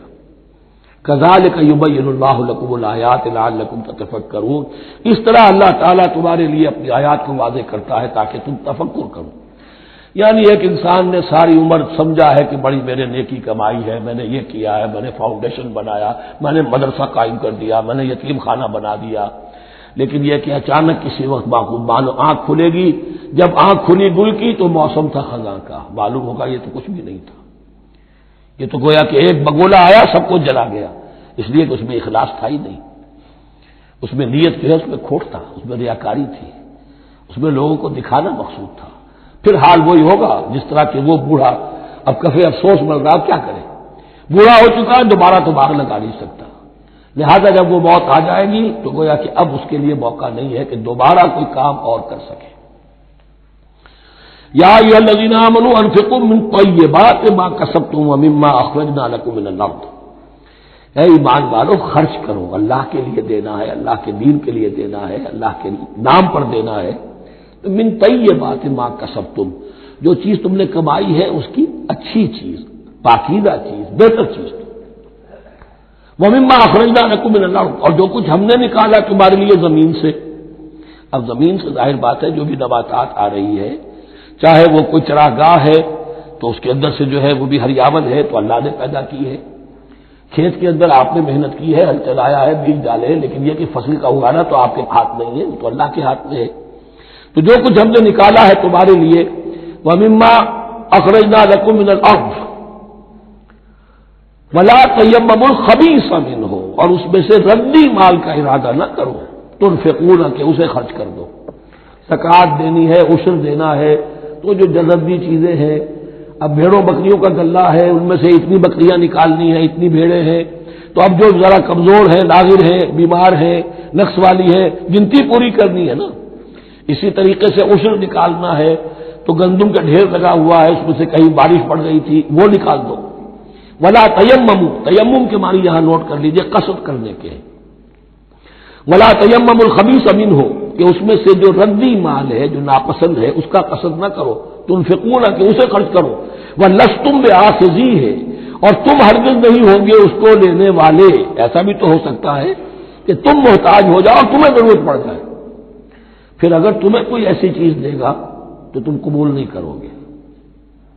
وَلَسْتُمْ بِآخِذِیہ إِلَّا أَن تُغْمِضُوا فِیہ، الا یہ کہ چشم پوشی کرنے پر مجبور ہو جاؤ، احتیاج اس درجے کی ہو کہ جو بھی مل جائے، ردی مل جائے، اچھا مل جائے، نفیس مل جائے، خبیث مل جائے، جو بھی مل جائے چشم پوشی کرو. اس کے سوا آدمی جو ہے وہ اپنے طیب خاطر کے ساتھ جو ہے وہ ردی شے قبول نہیں کر سکتا۔ وَاعْلَمُوا أَنَّ اللَّهَ غَنِيٌّ حَمِيدٌ، پھر دیکھیے غنی کا لفظ، جو کچھ دے رہے ہو یہ نہ سمجھو کہ اسے دے رہے ہو، محتاج کو دے رہے ہو، ضرورت مند کو دے رہے ہو، بلکہ یوں سمجھو کہ اللہ کو دے رہے ہو۔ وَاعْلَمُوا أَنَّ اللَّهَ غَنِيٌّ حَمِيدٌ، جان لو کہ اللہ تعالیٰ غنی ہے اور حمید ہے۔ حمید یعنی اپنی ذات میں خود محمود۔ ایک کسی شے کی اچھائی یا حسن یا کمال ایسا ہوتا ہے جسے ظاہر کیا جائے، دیکھو بھائی اس میں یہ خوبصورتی ہے، اور ایک وہ خوبصورتی ہوتی ہے جو از خود ظاہر ہے۔ حاجت مشاطہ نیست صورت دلار آمرا، تو اللہ تعالیٰ اتنا ستودہ صفات ہے، اتنا محمود ہے اپنی ذات میں کہ وہ خود بخود محمود ہے، اسے کسی حمد کی حاجت نہیں ہے، از خود محمود ہے۔ الشیطان یعدکم الفقر ویامرکم بالفحشاء، دیکھو شیطان تمہیں ڈراتا ہے اور تمہیں اندیشہ دلاتا ہے فقر کا، مت خرچ کرو، رکھو، کیا پتا کیا کل کون سا وقت تم پر آ جائے۔ وَيَأْمُرُكُمْ بِالْفَحْشَاءِ، اور تمہیں حکم دیتا ہے بے حیائی کے کاموں کا۔ وَاللَّهُ يَعِدُكُم مَّغْفِرَةً مِّنْهُ وَفَضْلًا، اور اللہ وعدہ کر رہا ہے تم سے اپنی طرف سے مغفرت کا اور فضل کا۔ اب دیکھ لو، رخ روشن کے آگے شمع رکھ کر وہ یہ کہتے ہیں ادھر جاتا ہے دیکھیں یا ادھر پروانہ جاتا ہے۔ اب شیطان کی طرف جانا چاہتے ہو، اس کی بات ماننا چاہتے ہو، خوف رکھتے ہو کہیں ایسا نہ ہو جائے کہ فقر آ جائے مجھ پر، مجھے اپنا مال سنبھال کر رکھنا چاہیے، صحت سے رکھنا چاہیے، تو تم شیطان کی چال میں آ گئے، تم نے اس کی پیروی کی۔ اور اگر تم نے اپنا اللہ کی راہ میں خرچ کر دیا، اللہ پر اعتماد کرتے ہوئے، وہ میری ساری حاجتیں پوری کرے گا، آج کر رہا ہے کل کرے گا انشاءاللہ۔ تو یہ ہے واللہ یعدکم مغفرۃ منہ وفضلا واللہ واسع علیم، اللہ بہت وسعت والا ہے، اس کے خزانوں کی کوئی محدودیت کا تصور اپنے ذہن میں نہ رکھو، اور سب کچھ جاننے والا ہے۔ یؤتی الحکمت من یشاء، لیکن یہ باتیں حکمت کی ہیں، ایک ہے ظاہر ایک ہے باطن۔ باطن جو ہے وہ حکمت سے نظر آتا ہے، ظاہر تو سب کو نظر آ رہا ہے۔ کسی شے کی حقیقت کیا ہے؟ اہل نظر ذوق نظر خوب ہے، لیکن جو شے کی حقیقت کو نہ دیکھے وہ نظر کیا؟ وہ حقیقت جس پر آیا ہو جاتی وہ ہے حکیم۔ اور حکمت اصل میں نام ہے انسان کے عقل اور شعور کی پختگی کا۔ جب محکم ہو گئی عقل، اس کا شعور پختہ ہو گیا، استحکام اسی سے بنا ہے حکمت۔ یؤتی الحکمت، اللہ تعالیٰ یہ فہم کی پختگی، عقل کی پختگی، شعور کی پختگی، حقائق رسی، حقائق تک پہنچ جانے کی صلاحیت دیتا ہے جس کو چاہتا ہے۔ وَمَن یؤت الحکمۃ فقد اوتی خیرا کثیرا، اور جسے حکمت دے دی گئی اسے تو خیر کثیر عطا ہو گیا، اس سے بڑا تو خیر کوئی اور ہے ہی نہیں۔ وَمَا يَذَّكَّرُ إِلَّا أُولُو الْأَلْبَابِ، اور نہیں نصیحت حاصل کر سکتے مگر وہی لوگ جو ہوش مند ہیں، جو اولو الالباب ہیں، عقل مند ہیں۔ لیکن جو دنیا پر ریچھ گئے ہیں، جن کے سارا دلی اطمینان اسی پر ہے کہ کافی ہے، بینک بیلنس بھی ہے، یہ بھی ہے، وہ بھی ہے، اتنے سٹاکس بھی ہیں، اتنا یہ بھی ہے، اتنا ہمارا جو ہے وہ جو بیلنس شیٹ آئی ہے اس کے ایسٹس یہ ہے، اگر اسی پر سارا بھروسہ اور اطمینان ہے تو ظاہر بات ہے وہ اولو الالباب نہیں ہے۔ وَمَا أَنفَقْتُم مِّن نَّفَقَةٍ أَوْ نَذَرْتُم مِّن نَّذْرٍ، اور جو بھی کچھ تم خرچ کرتے ہو، جو بھی نفقہ، جو بھی خیرات تم دیتے ہو، اور نظر تم من نظرین، اور یا جو بھی نظر تم دیتے ہو اللہ کے نام پر، منت مانگتے ہو، فإن اللہ یعلم، اللہ تعالیٰ اس سب کو جانتا ہے۔ وما للظالمین من انصار، اور یقیناً ظالموں کے لیے کوئی مددگار نہیں ہوں گے۔ ان تبدوا الصدقات فنعما ہی، صدقات کو تو اگر تم کھل کر اعلانیہ دو تب بھی ٹھیک ہے، اور خاص طور پر زکوٰۃ کا تو معاملہ اعلانیہ ہے ہی ہے۔ ان تبدوا الصدقات، ظاہر کرو، برملا اعلانیہ دو تو بھی ٹھیک ہے، کم سے کم فقراء کا حق تو پہنچ گیا، کسی کی ضرورت تو پوری ہو گئی۔ وَإِن تُخْفُوهَا، لیکن اگر تم انہیں چھپاؤ، اب یہ ہوگا صدقات نافلہ کے لیے۔ ایک جو صدقات جو ہے کہ جو لازماً دے رہے ہیں واجبہ، ان کو تو ان کے لیے اخفاء نہیں ہے، یہ دین کی حکمت کو ذہن میں رکھیے، فرض عبادات اعلانیہ ادا کی جائیں گی۔ یہ وسوسہ بھی شیطان بہت سے لوگوں کے دلوں میں ڈال دیتا ہے کہ کیا 5 وقت جا کے مسجد میں نماز پڑھنی ہے، لوگوں پر اپنے تقویٰ کا روب گھانٹنا چاہتے ہو، گھر میں پڑھ لیا کرو۔ یا داڑھی رکھو گے کیا چاہتے ہو؟ تم چاہتے ہو کہ لوگ تمہیں سمجھے متقی ہے تو میں اس لیے داڑھی نہیں رکھتا، ہوتا ہے وسوسہ۔ لیکن جو چیز واجب ہے وہ الگ اعلان کرو، اس کے اظہار میں کوئی رکاوٹ نہیں۔ ہاں جو صدقات نافلہ ہیں، جو نماز نفل ہے اسے چھپا کر کرو، اس کا اظہار بہت بڑا فتنہ ہوتا ہے، نفل عبادت کا اظہار بہت بڑا فتنہ ہے۔ وَإِن تُخْفُوهَا، اگر چھپاؤ، وَتُؤْتُوهَا الْفُقَرَاءَ، اور تم وہ ضرورت مندوں کو دے دو، فَهُوَ خَيْرٌ لَكُمْ، وہ تمہارے لیے بہت بہتر ہے۔ اب دیکھیے خیر لکم کہا، یہ تمہارے لیے بہتر ہے۔ پہلے کہا تھا ظاہر کر کے دیتے ہو فنعما ہی، وہ بھی ٹھیک ہے، اس لیے کہ فقراء کا حق تو چلیے ادا ہو گیا، کچھ نہ کچھ مل تو گیا، خسیس کے اور کنجوس کے مال میں سے کچھ نکلا تو صحیح۔ ان تبدوا الصدقات فنعما ہی وان تخفوها وتؤتوها الفقراء فهو خير لكم ويكفر عنكم من سيئاتكم، اور اللہ تعالیٰ دور کر دے گا تم سے تمہاری برائیوں کو۔ واللہ بما تعملون خبیر، اور جو کچھ تم کر رہے ہو اللہ تعالیٰ اس سے باخبر ہے۔ لیس علیک ھداھم، اے نبی آپ کے ذمے نہیں ہے کہ ان کو ہدایت دے دیں۔ آپ کی یہ دیکھیے علیک ذمہ داری ہو جاتی ہے، فرض۔ لام لکا یہ ہو جاتا ہے کسی کے حق میں، القرآن حجت لکا او علیکا، یا یہ قرآن تمہارے حق میں حجت ہے، یہ شفاعت کرے گا تمہاری قیامت کے دن اگر تم نے اسے مانا جیسے کہ ماننے کا حق ہے، پڑھا جیسے کہ پڑھنے کا حق ہے، عمل کیا جیسے کہ عمل کرنے کا حق ہے، پھر اس کی دعوت و تبلیغ کی جیسے کہ اس کا حق ہے، تو یہ تمہارے حق میں حجت ہوگا۔ اور اگر تم نے اس کے حقوق ادا نہ کیے یہ تمہارے خلاف مدعی بن کر کھڑا ہو جائے گا۔ القرآن حجت لکا او علیکا، یہ تم پر آئے گا وبال۔ اے اللہ یہ بدبخت مجھے مانتا تھا کہ میں تیرا کلام ہوں، پڑھتا نہیں تھا، مجھے پڑھتا تھا تو جیسے کسی طوطا مینا کو، جو مولانا ماہر قاضی کی نظم ہے، کچھ بول سکھائے جاتے ہیں، رٹائے جاتے ہیں، اس طرح پڑھایا جاتا ہوں اور اس طرح سکھایا جاتا ہوں، وہ اس طریقے سے پڑھ رہے ہیں، کچھ پتہ نہیں۔ 1-2 روپے کا اخبار لائیں گے تو سمجھ کر پڑھیں گے، اللہ کی کتاب کو سمجھ کے پڑھنے کی ضرورت نہیں، پڑھا تو عمل نہیں کیا بدبخت نے۔ ما آمن بالقرآن من استحل محارمہ، تو لام اور اعلیٰ کا یہ استعمال ذہن میں رکھیے۔ لیس علیک ھداھم، آپ پہ ذمہ داری نہیں ہے ان کی ہدایت کی، آپ پر ذمہ داری تبلیغ۔ ہم نے بھیجا ہے آپ کو، انا ارسلناک بالحق بشیرا ونذیرا ولا تسأل عن اصحاب الجحیم، یہ آیت ہم پڑھ چکے ہیں پہلے حصے میں۔ ولکن اللہ یہدی من یشاء، وہ تو اللہ تعالیٰ ہدایت دیتا ہے جس کو چاہتا ہے۔ وما تنفقوا من خیر فلانفسکم، اور جو بھی خیر، جو بھی بھلائی، جو بھی مال تم خرچ کرو گے وہ تمہارے اپنے لیے بہتر ہے، تمہیں اجر و ثواب ملے گا، تمہیں کو مل جائے گا 700 گنا 1400 گنا۔ وما تنفقون الا ابتغاء وجه اللہ، یہاں یہ فعل مضارع آیا ہے نفی نہیں کے مفہوم میں، لا تنفقون ما تنفقون یعنی تم نہیں خرچ کرو گے مگر اللہ کی رضا کے لیے، تب اجر ملے گا۔ اگر ریاکارانہ خرچ کیا تھا تو کوئی اجر کا کیا سوال، وہ تو شرک بن جائے گا۔ وما تنفقون الا ابتغاء وجه اللہ وما تنفقوا من خیر یوفى الیکم وانتم لا تظلمون، اور جو بھی خیر تم خرچ کرو گے، خیر میں سے جو بھی دولت خرچ کرو گے، یوفى الیکم پورا تمہیں لوٹا دیا جائے گا، وانتم لا تظلمون، اور تم پر کوئی ظلم نہیں ہوگا، تمہاری کوئی حق تلفی نہیں ہوگی۔ اب آیا ہے آخری ٹیپ کا بند، انفاق فی سبیل اللہ کا سب سے بڑھ کر حقدار کون ہے؟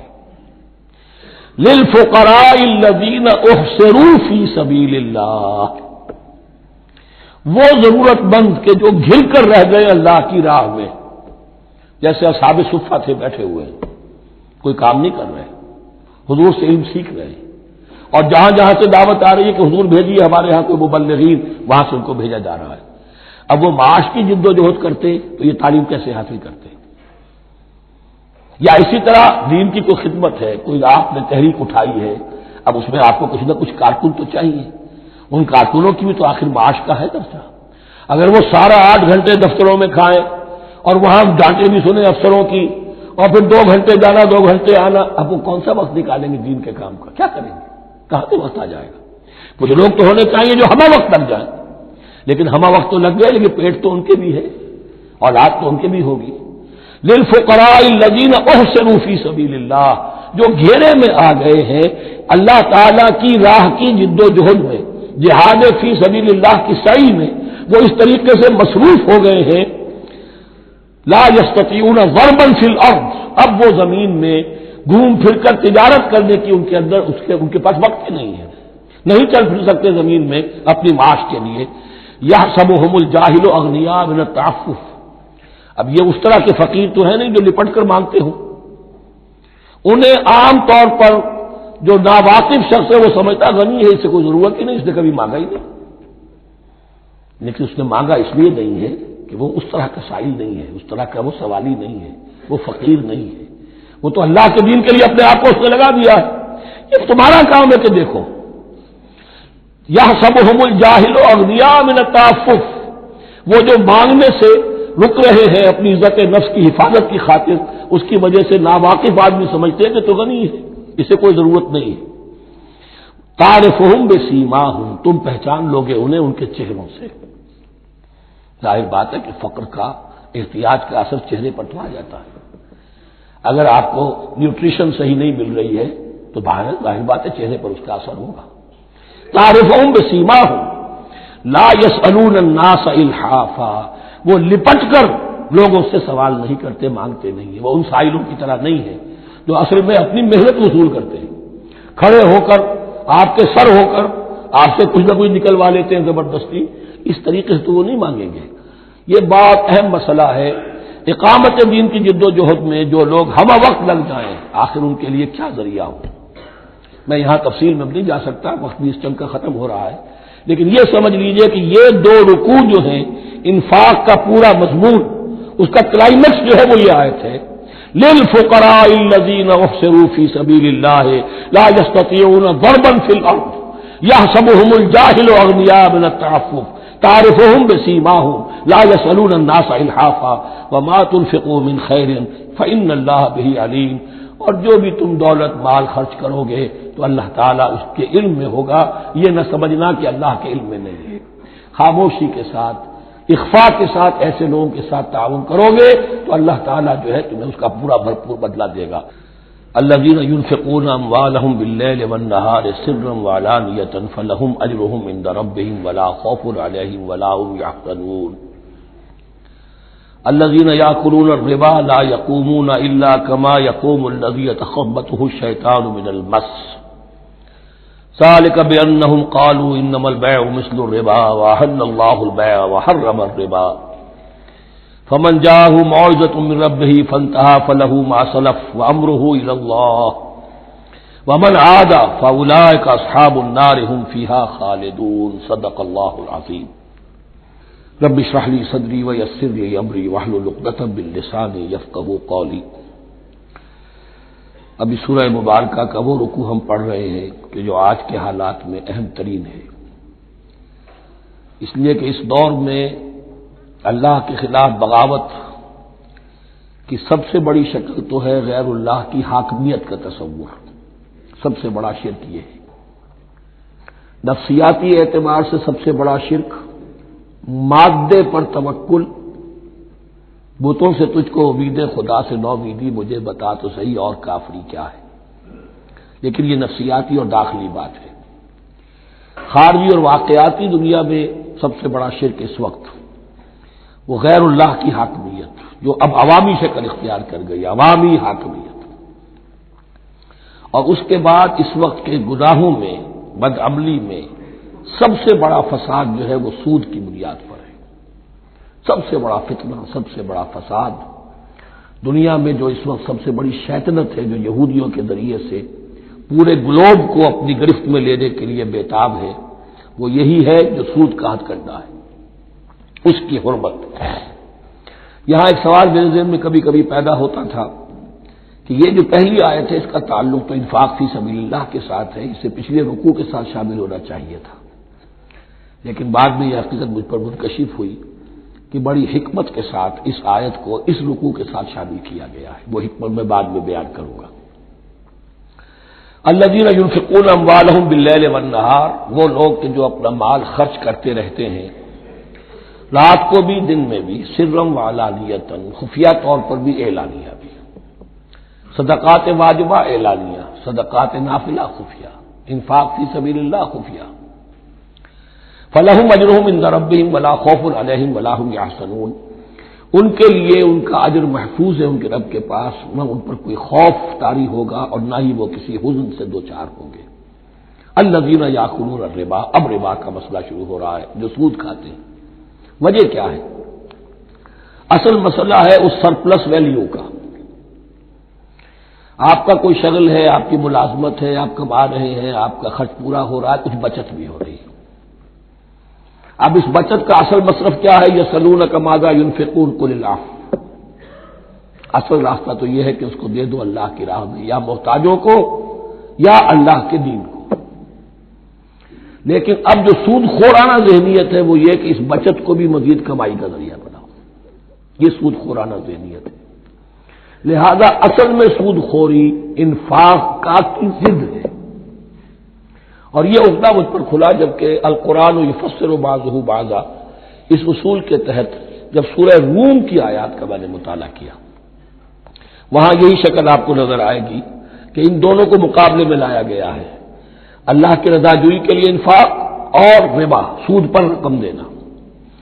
وما آتیتم من ربا لیربو فی اموال الناس فلا یربو عند اللہ، جو کچھ تم دیتے ہو سود پر کہ وہ بڑھے لوگوں کے مال میں، محنت وہ کر رہا ہے اور آپ اس کی کمائی میں سے آپ وصول کر رہے ہیں اپنے اس سرمایہ کی وجہ سے۔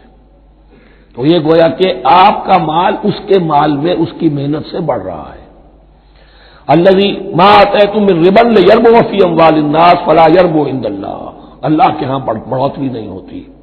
وما آتیتم من زکوۃ تریدون وجہ اللہ فاولئک هم المضعفون، اور وہ جو تم زکوٰۃ اور صدقات میں دے دیتے ہو اللہ کی رضا جوئی کے لیے، تو وہ ہے جو دوہرے چوہرے کر رہے ہیں، ان کا مال بڑھ رہا ہے، اس کی بڑھوتری ہو رہی ہے۔ تو انفاق فی سبیل اللہ، صدقات، زکوٰۃ، اس کے بالمقابل، اس کے برعکس ہے اپنی اس بچت کے مال کو، اور آپ کو معلوم ہے آج کی بینکنگ سسٹم کا سب سے زیادہ زور بچت کی اسکیم، اور یہ سب کا سب جو ہے در حقیقت saving bank, saving account, save کرو، لیکن سیو کرو مزید کمانے کے لیے۔ سیو جو ہے اس لیے نہیں ہے کہ اپنا پیٹ کاٹو اور غربا کو دو، اپنا سٹینڈرڈ آف لیونگ کم کرو اور اللہ کے دین کے لیے خرچ کرو، یہ نہیں، بلکہ اس لیے کہ وہ جو تم بچاؤ وہ ہمیں دو، تاکہ وہ ہم سود پر زیادہ رقم، زیادہ شرح سود پر دوسروں کو دے اور تھوڑا شرح سود تمہیں دے دے۔ اب اس کے برعکس سے الذین یاکلون الربا، جو لوگ سود کھاتے ہیں، لا یقومون الا کما یقوم الذی یتخبطہ الشیطان من المس، وہ نہیں کھڑے ہوتے مگر ان کی طرح سے کہ جن کو شیطان نے مخبوط الحواس بنا دیا ہو چھو کر۔ یہاں عام طور پر یہ سمجھا گیا کہ یہ قیامت کے دن کا نقشہ ہے، یہ قیامت کے دن کا نقشہ تو ہوگا ہی، اس دنیا میں بھی سود خوروں کا حال یہی ہے، اور اگر ان کا نقشہ دیکھنا ہو تو کسی سٹاک ایکسچینج کو جا کے دیکھ لیجیے، معلوم ہوگا دیوانے ہیں، پاگل ہیں، چیخ رہے ہیں، دوڑ رہے ہیں، بھاگ رہے ہیں، وہ انسان نہیں نظر آتے اس وقت جو بھی کچھ ہو رہا ہوتا سٹاک ایکسچینج کے اندر، مخبوط الحواس انسان جو ہے وہ ہو جاتا ہے، یہ سود خوری کی وجہ سے۔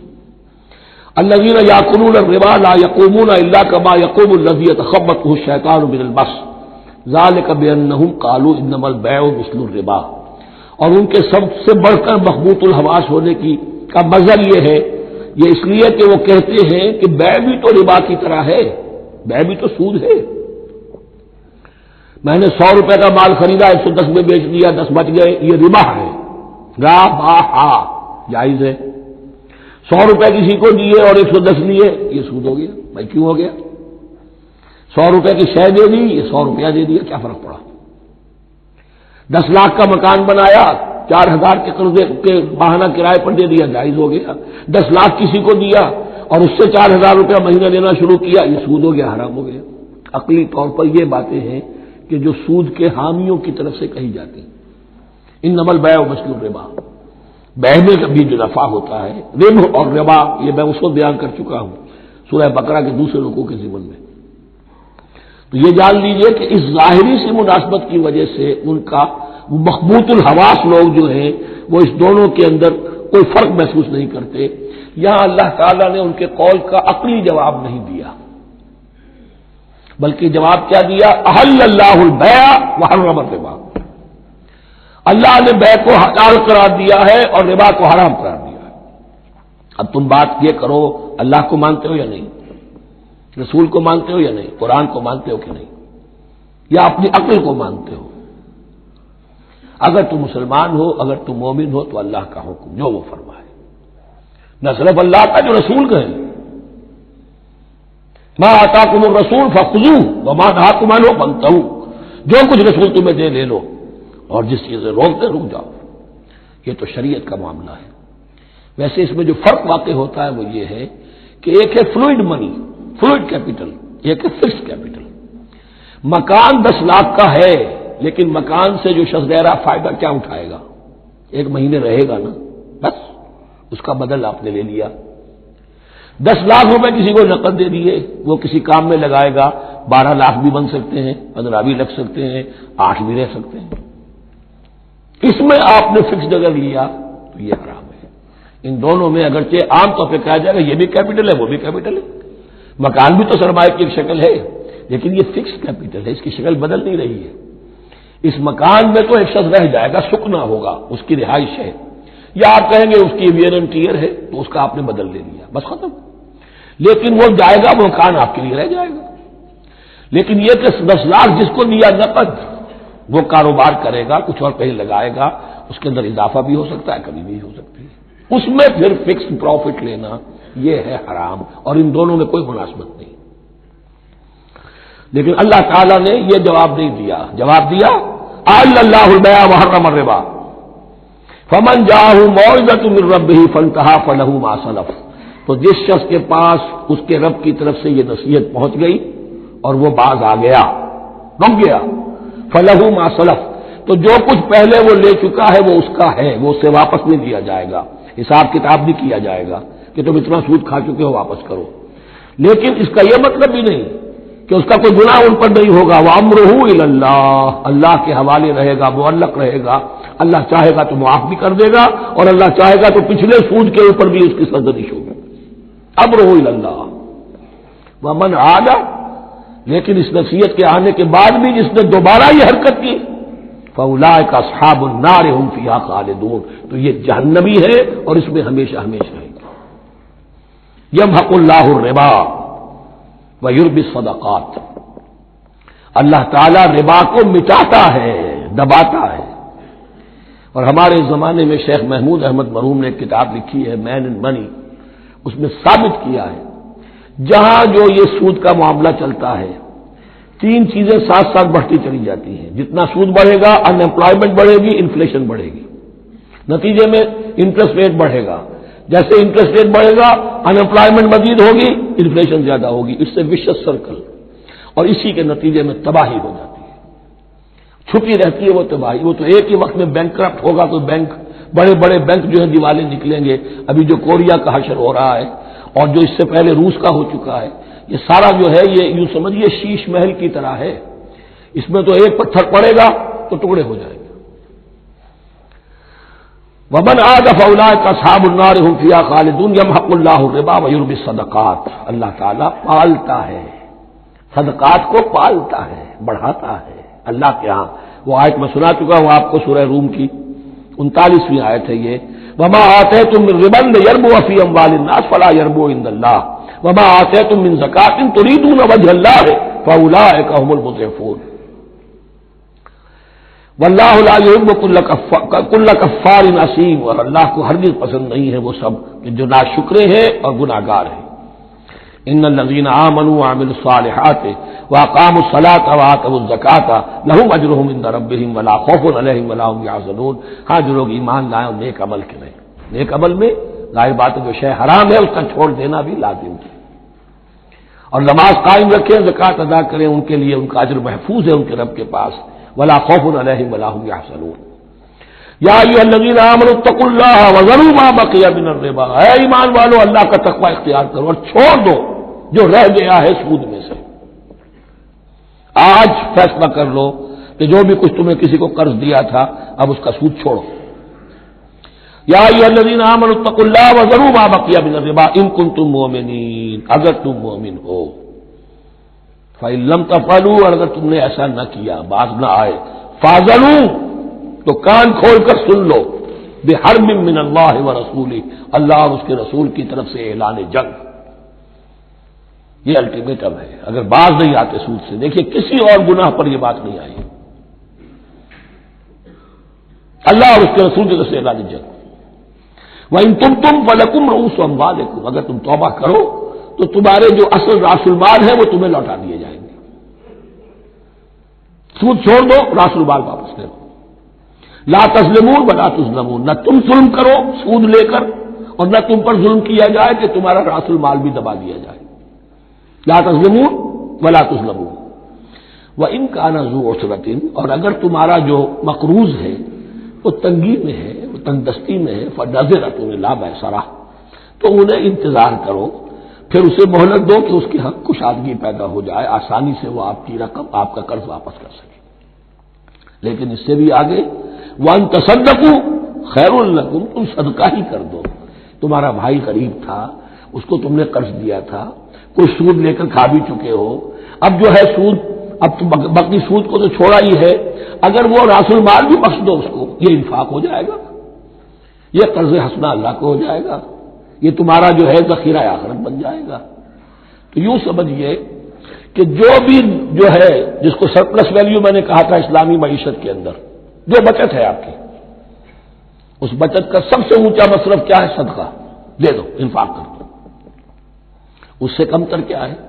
قرض حسنہ، قرض دے دو کسی کو تاکہ وہ اپنی ضرورت چلا لے، اس کا کاروبار رکا ہوا تھا وہ چل پڑے گا اور تمہیں پھر وہ اپنی اصل رقم واپس کر دے گا. یہ قرض حسنہ اس سے کم تر درجہ ہے. تیسرا درجہ ایک اور بھی ہے جو جائز تو ہے مکروہ، پسندیدہ نہیں ہے. تم زیادہ ہی خسیس ہو، چلو مزارمت پر دے دو، اور مزارمت یہ ہے کہ رقم تمہاری کام وہ کرے گا، اگر بچت ہو جائے تو تم بھی لے لینا، اگر نقصان ہو جائے تو کوئی تاوان نہیں لے سکتے اس سے. یہ ہے مزارمت. اس کے بعد اگر تم کہو کہ میں دے رہا ہوں، مجھے اتنے % تمہارا تم نے دینا ہی دینا ہے، اس سے بڑھ کر حرام شے کوئی نہیں.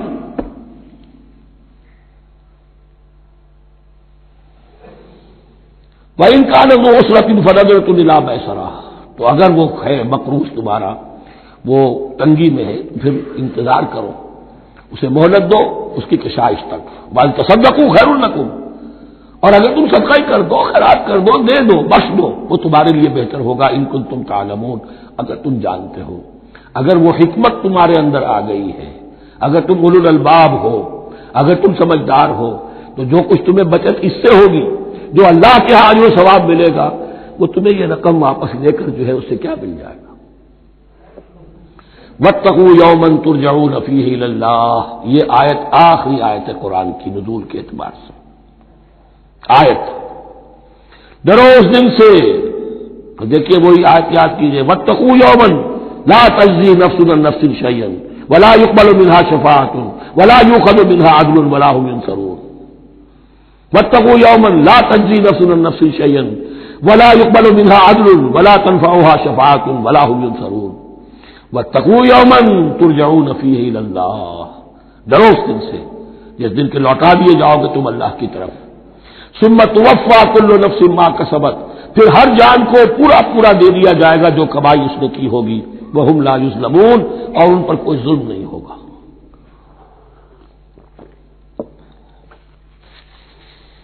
اب یہ قرآن مجید کی طویل ترین آیت آ رہی ہے، آیت دین. کوئی قرض کا معاملہ ہے، کوئی قرض کا معاملہ ہے کہ آپ نے کسی کو قرض دیا، یا کوئی کاروباری معاملہ ہے، اشتراک ہے جس میں کہ جو بھی ہوگا بعد میں نتائج نکلیں گے. ان سب کے بارے میں حکم ہے کہ لکھ لیا کرو. ہم کیا کرتے ہیں قرض دیتے ہوئے، اب دوست ہے، بھائی ہے، عزیز ہے، کیا لکھوانا، اس سے کیا کہے گا، اعتماد نہیں. کاروبار شروع ہو گیا، زبانی باتیں کر لی، اس کے بعد رو رہے، چیخ رہے، چلا رہے. تو حدیث میں آتا ہے کہ اللہ تعالیٰ 3 قسم کے لوگوں کی فریاد سنتا ہی نہیں. ایک وہ جو قرض دیتے ہوئے یا کوئی معاملہ کرتے ہوئے لکھواتا تو ہے نہیں اور بعد میں روتا. ایک وہ کہ جو اپنی بیوی کے ہاتھوں تنگ بھی ہے اور شکوہ بھی کرتا ہے، شکایت بھی کرتا ہے، فریاد بھی کرتا ہے، طلاق نہیں دیتا. اللہ نے راستہ کھولا ہوا تمہارے لیے، تو اللہ ویسے لوگوں کی فریاد نہیں سنتا. تیسرا مجھے یاد نہیں. یا ایھا الذین آمنوا اذا تداینتم بدین الی اجل مسمى فاکتبوہ، اے اہل ایمان جب بھی تم کوئی معاملہ کرو قرض کا ایک وقت معین تک کے لیے، تو وقت معین ہونا چاہیے، یہ قرض دے رہے کب واپس ہوگا، فاکتبوہ تو اس کو لکھ لیا کرو۔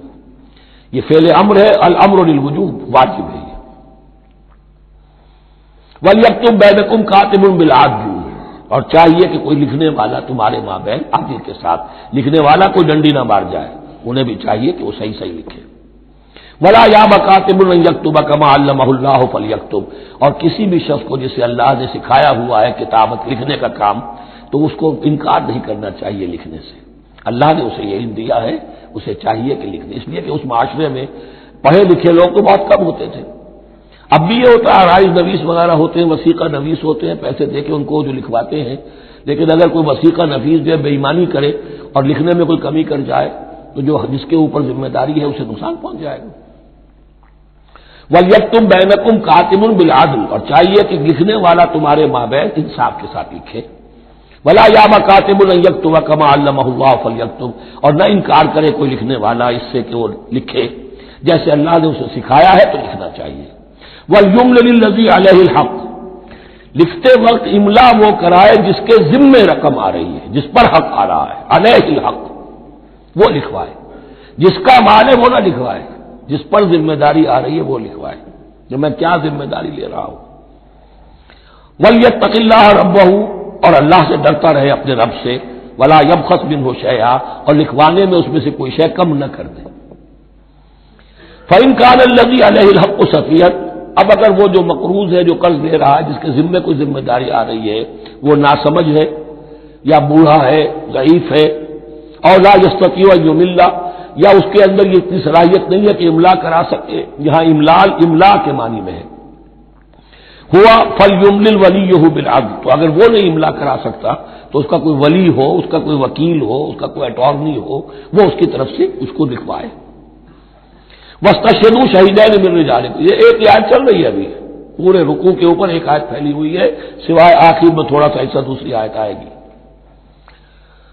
وَاسْتَشْهِدُوا شَهِيدَيْنِ مِن رِجَالِكُمْ، اور گواہ بنا لیا کرو دو اپنے مردوں میں سے، فَإِن لَّمْ يَكُونَا رَجُلَيْنِ، اور اگر دو مرد دستیاب نہ ہو، فَرَجُلٌ وَامْرَأَتَانِ، تو ایک مرد اور دو عورتیں، ممن ترضون من الشہداء، اور وہ بھی دونوں کے نزدیک مقبول ہوں شہداء، کہ ہاں دونوں کو اعتماد ہے ان پر۔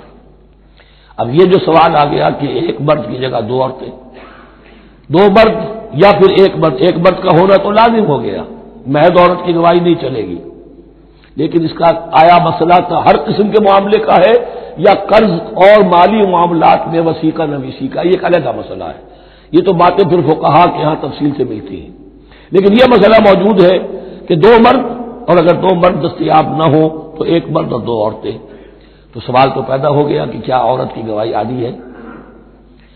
ان تضل احداہما فتذکر احداہما الاخری، مبادا ان میں سے کوئی ایک بھول جائے تو یاد کرا دے دوسری۔ عقلی سوال پیدا ہو گیا، کیا مرد نہیں بھول سکتا؟ کیا جواب ہے اس کا؟ جواب یہ ہے کہ واقعتاً اللہ تعالی نے عورت کے اندر نسیان کا مادہ زیادہ رکھا ہے۔ الا یعلم من خلق وهو اللطیف الخبیر، کیا وہی نہ جانے گا جس نے پیدا کیا ہے؟ اس نے پیدا کیا ہے، وہ جانتا ہے۔ نسیان کا مادہ کیوں زیادہ رکھا یہ بھی سمجھ لیجیے، عقلی بات ہے، منطقی بات ہے۔ She has to play the role of number 2، اسے مرد کے تابع رہنا ہے، جو نمبر 2 ہوتا ہے اس کے اوپر اس کے کبھی احساسات کے اوپر، کبھی جذبات کے اوپر کوئی نہ کوئی کوفت، کوئی قدورت آتی ہے، اور اس میں اللہ تعالیٰ نے ان کا سیفٹی والو رکھا ہوا، بھول جانا، اگر بھولنا نہ ہو، یاد بازی عذاب ہے یارب، چھین لے مجھ سے حافظہ میرا، یہ نسیان جو ہے یہ بھی ایک بہت بڑی نعمت ہے، ورنہ تو کوئی صدمہ دل سے اتری نا، کوئی غصہ کبھی ختم ہوئی نا، تو بھولنے کا معاملہ یہ سیفٹی ویلو اللہ نے عورت میں زیادہ رکھا ہے، اس لیے کہ اسے مرد کے تابع ہو کر رہنا ہے، اور جب تابع ہو کر رہنا ہے تو اسے زیادہ اس کے احساسات پہ، جذبات پر زیادہ مواقع آئیں گے کہ اس کو کچھ تک پہنچے، اس کے لیے یہ سیفٹی ویل کے نسیان ہے، یہ زیادہ رکھ دیا گیا ہے۔ ان تدل احداہما فتذکر احداہما الاخری. اب یہ کہ اگر یہ بات سمجھ میں نہ آتی تب بھی اللہ کا حکم ہے ماننا ہے. اگر فکس کیپٹل اور فلوئڈ کیپٹل کا فرق سمجھ میں نہیں آتا تب بھی بے حلال ہے ربا حرام ہے. اللہ خیر صلی اللہ احل اللہ البیع وحرم الربا. لیکن اگر حکمت سمجھ میں آ جائے تو نور علی نور. ولا یاب الشہداء اذا ما دعوا. اور نہ انکار کریں گواہ جب کہ ان کو بلایا جائے. اب گواہی کے لیے بلایا جائے تو گواہ نہیں آ رہے, نخرہ کر رہے, نہیں, ان کو آنا چاہیے.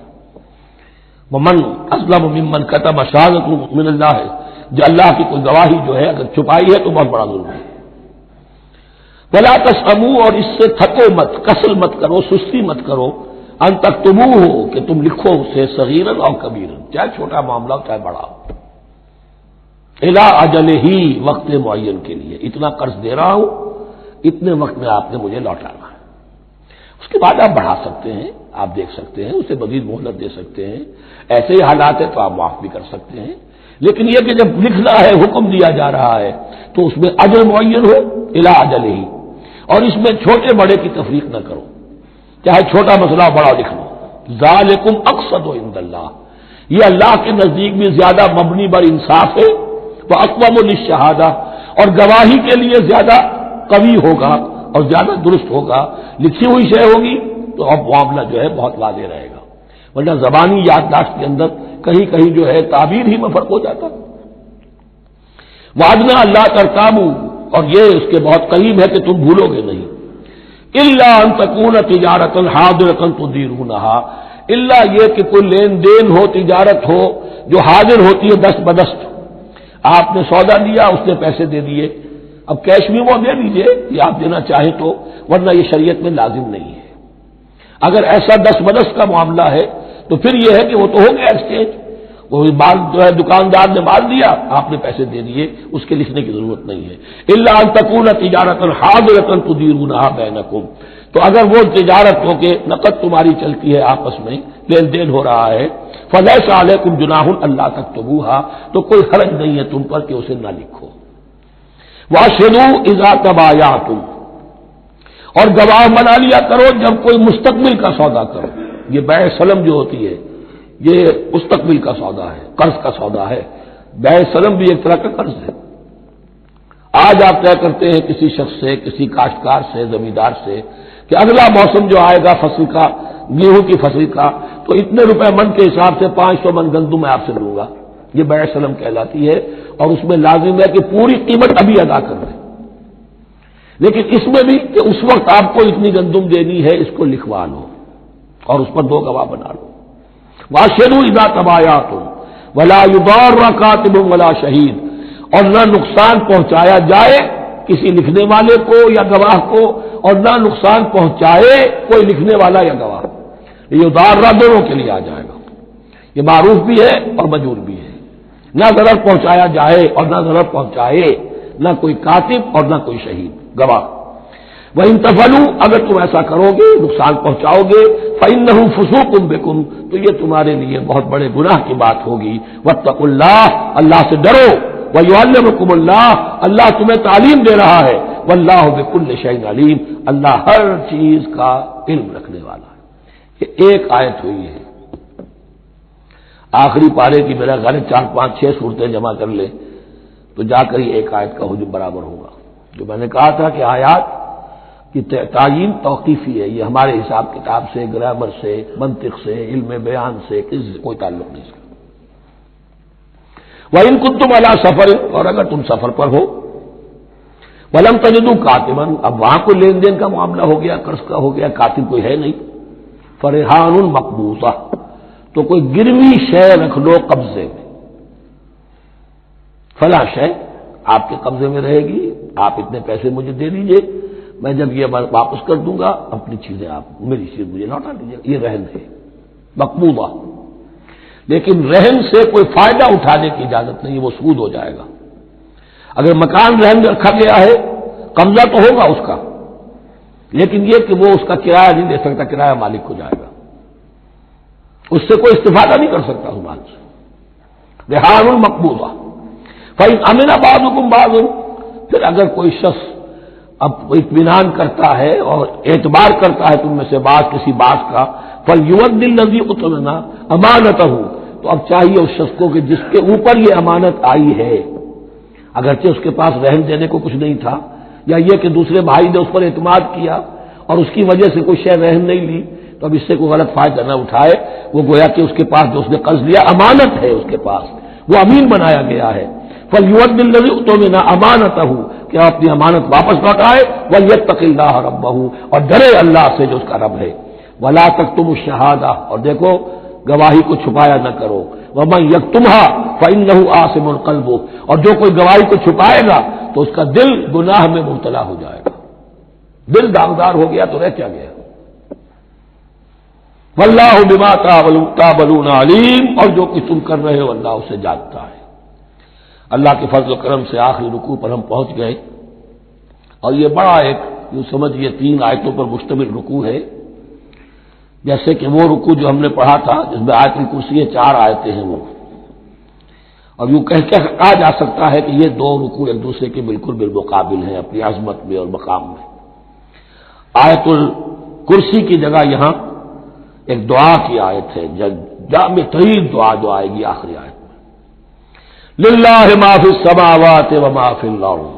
اکثر و بیشتر آپ دیکھیں گے سورتوں کے اختتام پر یہ الفاظ پھر آتے ہیں، اللہ ہی کا ہے جو کچھ بھی ہے آسمانوں اور زمین میں، وَإِن تُبْدُوا مَا فِي أَنفُسِكُمْ أَوْ تُخْفُوهُ، اور جو کچھ تمہارے دلوں میں ہے خواہ تم اسے ظاہر کرو خواہ چھپاؤ، یحاسبکم بہ اللہ، اللہ تم سے محاسبہ کر لے گا، تمہاری نیتیں اس کے علم میں ہے۔ ان اللہ لا ينظر الى صورکم ولا الى اموالکم ولكن ينظر الى قلوبکم واعمالکم، اللہ تمہاری صورتوں کو نہیں دیکھتا، تمہارے مال و دولت کو نہیں دیکھتا، تمہارے دل کو دیکھتا ہے، تمہارے اعمال کو دیکھتا ہے۔ تو دل میں جو کچھ ہے خواہ کتنا ہی چھپا لو اللہ کے محاسبے سے نہیں بچو گے۔ فَيَغْفِرُ لِمَن يَشَاءُ وَيُعَذِّبُ مَن يَشَاءُ، پھر وہ بخش دے گا جس کو چاہے گا اور عذاب دے گا جس کو چاہے گا۔ اختیار مطلق اللہ کے ہاتھ میں ہے۔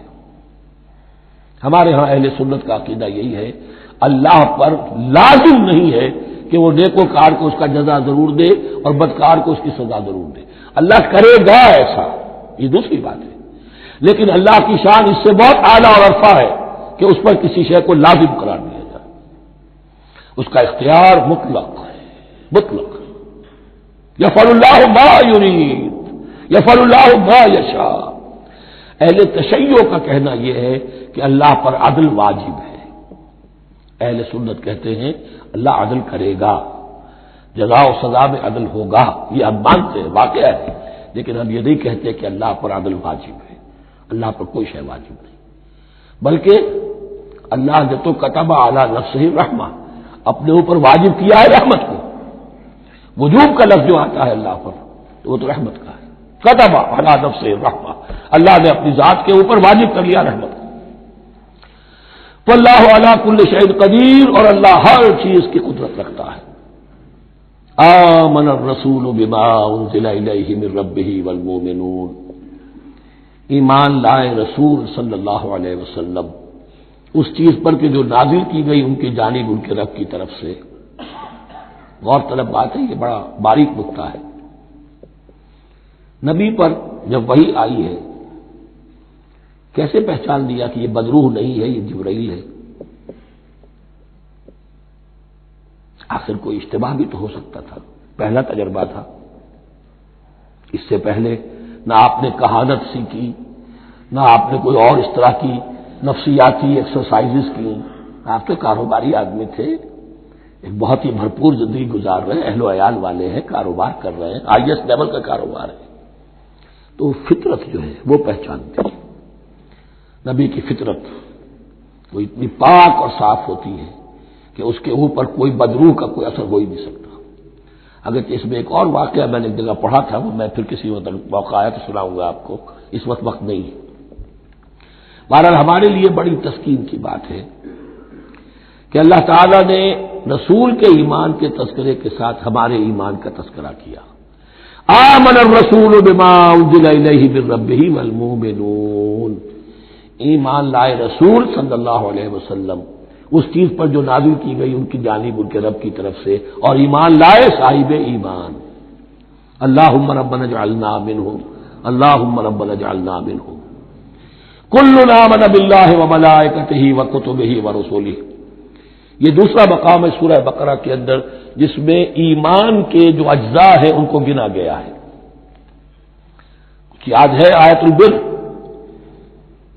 لیس البر ان تولوا وجوہکم قبل المشرق والمغرب ولکن البر من آمن باللہ والیوم الآخر والملائکۃ والکتاب والنبیین۔ یہاں بھی اسی طرح ہے، کل آمن باللہ وملائکتہ وکتبہ ورسلہ لا نفرق بین احد من رسلہ۔ اور یہ تیسری مرتبہ بات آ گئی ہے کہ رسولوں کے درمیان کوئی تفریق نہیں کی جائے گی۔ کہاں؟ پہلے تو آیا تھا 16ویں رکوع میں، لا نفرق بین احد منہم ونحن له مسلمون، اور اس سے بھی پہلے آیا تھا والذین یؤمنون بما انزل الیک وما انزل من قبلک، وہ لوگ جو ایمان رکھتے ہیں اس پر بھی جو ہے نبی آپ پر نازل کیا گیا اور اس پر بھی جو آپ سے پہلے نازل کیا گیا۔ لا نفرق بین احد من رسلہ، ہم اس کے رسولوں میں سے کسی کے مابین کوئی تفریق نہیں کرتے۔ تفضیل اسی صورت میں ثابت ہے، تلک الرسل فضلنا بعضهم علی بعض منهم من کلم اللہ ورفع بعضهم درجات وقالوا سمعنا واطعنا، وہی بات کہ جو کہی گئی تھی جب ان سے کہا گیا تھا واسمعوا، کیا کہا تھا انہوں نے؟ سمعنا وعصینا، سمعنا واطعنا، وہ کہتے ہیں ہم نے سنا اور مانا۔ غفرانک ربنا، ہماری درخواست ہے پروردگار تیری بخشش مانگتے ہیں۔ غفرانک، نون پر زبر ہے، مفعول ہے، نسألو کا غفرانک کا، اے اللہ ہم تجھ سے سوالی ہیں، تجھ سے طلب کرتے ہیں، درخواست کرتے ہیں تیری مغفرت کا۔ وإلیک المصیر، اور تیری ہی جانب لوٹ جانا ہے۔ یہاں پر وہ ایمان بالآخرہ بھی آ گیا جو یہاں اوپر نہیں آسان۔ آمن باللہ وملائکتہ وکتبہ ورسلہ، پھر رسولوں کے ضمن میں لا نفرق بین احد من رسلہ، لیکن اس کے بعد وإلیک المصیر، مغفرت اور اللہ کی طرف ہی لوٹ جانا ہے ہمارا، اس میں ایمان بالآخرہ آ گیا۔ اب آخری آیت، لا یکلف اللہ نفسا الا وسعها، اللہ تعالی نہیں ذمہ دار ٹھہرائے گا کسی جان کو مگر اس کی وسعت کے مطابق۔ یہ بہت بڑے فضل و کرم والی آیت ہے، جیسے میں نے کہا تھا میگنا کارٹا جو ہے انسانی حقوق کا، کہ اجیب دعوت الداع اذا دعان، جہاں بھی مجھے کوئی پکارے، جب پکارے میں اس کی پکار سنتا ہوں، قبول کرتا ہوں۔ ہاں فلیؤمنوا بی فلیستجیبوا لی، انہیں بھی چاہیے کہ میرا کہنا مانے۔ دو طرفہ بات چلے گی، یک طرفہ نہیں۔ میری مانو، اپنی منواؤ، تم دعائیں کرو گے ہم قبول کریں گے، تم ہماری بات نہیں مانتے پھر تمہاری دعا تمہارے منہ پر دیواری جائے گی۔ کرتے رہو قنوت نازلہ 40 دن کے 80 دن پڑھتے رہو، ڈھاکہ تو بیٹھ ہی جائے گا، بیٹھ گئے۔ یہودیوں سے شکست تو ہو ہی جائے گی، ہو گئی۔ کرتے رہو، حرمین میں پڑھتے رہو قنوت نازلہ، مکے میں پڑھو، مدینے میں پڑھو، پوری دنیا میں پڑھو۔ اللہ کو پیٹھ دکھائی ہوئی ہے، اس کے دین کو پاؤں تلے روندا ہوا ہے، اللہ کے باغیوں سے دوستی ہے۔ کسی نے قبلہ ماسکو کو بنایا تھا اور کسی نے واشنگٹن کو بنایا تھا، تمہاری دعائیں کیسے قبول ہوں؟ لیکن یہ جو آیت ہے یہ اس اعتبار سے بہت بڑی رحمت کی آیت ہے کہ اللہ تعالیٰ کے ہاں وہ اندھے کی لاٹھی والا معاملہ نہیں ہے کہ تمام انسانوں سے محاسبہ ایک ہی سطح پر ہو۔ اللہ جانتا ہے کس کی کتنی وسعت ہے، اور وسعت کن چیزوں سے بنتی ہے۔ آپ کو کوئی اور جین ملے ہیں، مجھے کوئی اور جین ملے ہیں، انہیں کوئی اور جین ملے ہیں، جینز، ان جینز کی اپنی اپنی خصوصیات ہیں، خصائص ہیں، پراپرٹیز ہیں، لیمیٹیشنز ہیں۔ آپ کو کوئی اور ماحول ملا، اسے کوئی اور ماحول ملا، اسے کوئی اور ماحول ملا، تو hereditary factors multiplied by environmental factors, ان دونوں سے ایک شخصیت کا ہیولہ بنتا ہے انسان کا، جس کو پاٹن کہتے ہیں ہمارے مستری لوگ۔ جب لوہے کا کوئی شے جو ہے ڈھالنی ہے تو اس کے لیے پہلے مٹی کا یا لکڑی کا ایک پیٹرن بناتے ہیں، انگریزی میں پیٹرن ہے، وہ پاٹن کہتے ہیں ہمارے مصری لوگ. اب آپ لوہا جو ہے اس کو جب اسے کر لیں گے، مائع بنا لیں گے، گلا لیں گے، پھر اس میں ڈالیں گے، وہی شکل ہو جائے گی. یہ شاکلہ ہے ہر انسان کا جو بن جاتا ہے. قل کل یعمل علی شاکلتہ فربکم اعلم بمن هو اہدی سبیلا. اس شاکلہ کے اندر اندر آپ کو محنت کرنی ہے. اللہ جانتا ہے کس کا شاکلہ وسیع تھا، کس کا شاکلہ تنگ تھا، کس کے جینز اعلیٰ تھے، کس کے جینز ادنا تھے، کس کے ہاں ذہانت زیادہ تھی، کس کے ہاں جسمانی قوت زیادہ تھی. جو بھی کچھ اس نے دیا ہے، جس کو وہاں ہم نے رکھا اس کو وہاں رکھا، اس نے وہاں تعلیم پائی، اس نے یہاں تعلیم پائی. جو بھی انوائرمنٹل فیکٹرز آئے ہیں، جو بھی جینیٹک فیکٹرز آئے ہیں، سب اللہ کے علم میں ہے. ان سب کو منحوظ رکھ کے اللہ حساب دے گا. جو شاکلہ ہم نے تمہیں دیا تھا اس میں تم نے کیا کیا. ایک شخص کے اندر فرض کیجئے استعداد ہی ہے 20 درجے کی استعداد ہے، اس نے فرض کیجئے 18 درجے کام کر دیا، کامیاب ہو گئی. کسی میں استعداد 100 درجے کی تھی، اس نے 50 درجے کیا، ناکام ہو گئی. حالانکہ کمیت کے اعتبار سے 50 درجے زیادہ ہے 18 درجے سے، لیکن یہ 18 درجے کا کام وہ کر رہا ہے جس کے اندر استطاعت تھی ہی 20 کی، یا 18 ہی کی تھی، اس نے پوری کر دی. اور 50 درجے والا وہ جس کو اللہ نے دے رکھی تھی 1000 کی استطاعت، اس کا وہ 50 بیکار ہو گیا. تو اللہ تعالیٰ کا محاسبہ جو ہے انڈیویجول ہے. اس لیے فرمایا گیا کلہم آتی ہے یوم القیامت فردا. ان میں سب لوگ اس دن قیامت کے دن سب آئیں گے اکیلے اکیلے، تنہا تنہا. ہر ایک کا حساب ہوگا وہاں، اور ہر ایک کا حساب ہوگا لا یکلف اللہ نفسا الا وسعها. اللہ ذمہ دار نہیں ٹھہرائے گا کسی بھی جان کو مگر اس کی وسعت کے مطابق. البتہ اس کا ایک ریورس ہے. ہوتا کیا ہے، ہم سمجھتے ہیں دنیا میں تو بھاگ دوڑ کر رہے ہیں اور دین اجی ہمارے اندر تو استطاعت دین کے کام کی صلاحیت ہی نہیں ہے. دنیا میں دیکھیں بڑے کامیاب تیزی کے ساتھ دوڑ رہے ہیں، کامیاب پر کامیاب. یہ دین ہمارے اندر تو استطاعت نہیں ہے، استعداد ہی نہیں ہے، کیا کریں. یہ دھوکہ ہے، سیلف ڈسپشن ہے. استعداد اور استطاعت کے بغیر اور صلاحیت اور ذہانت کے بغیر دنیا میں بھی آپ کما نہیں سکتے، محنت نہیں کر سکتے، کوئی نتائج حاصل نہیں کر سکتے. یہ دھوکہ اپنے آپ کو نہ دیجیے. یہ ہے جو کچھ کر سکتے ہو کیجیے، کھودیے اپنی شخصیت کو، کھود کر جو نکال سکتے ہو نکال دیجیے. ہاں آپ نکال سکیں گے اتنا ہی جتنا آپ کے اندر ودیت ہے، زیادہ کہاں سے لے آئیں گے. اور اللہ نے کس میں کیا ودیت کیا ہے وہ جانتا ہے. اس کا حساب لینا جو ہے محاسبہ وہ اس پر ہے کہ جو اس نے تمہیں دیا ہے. لا، اور یہ مضمون قرآن مجید میں 5 مرتبہ آیا ہے بہت اہمیت کے ساتھ. لا یکلف اللہ نفسا الا وسعها لها ما کسبت وعلیہا ما اکتسبت. اسی جان کے لیے ہے جو اس نے کمایا، اور اس کے اوپر وبال بنے گا جو اس نے برائی کمائی. لیکن لام اور اعلی، لہا ما کسبت، جو بھی اس نے نیکی کمائی اس کے حق میں ہے، اس کے لیے ہے، اس کا اجر ملے گا، ثواب ملے گا. اور جو بدی کمائی وہ اس پر وبال بنے گا، اسی کے لیے اس کو سزا ملے گی، اسی کے حوالے سے. اب وہ آخری دعا آ گئی، جامع ترین اور عظیم ترین دعا ہے قرآن مجید کی. ربنا لا تؤاخذنا ان نسینا او اخطانا.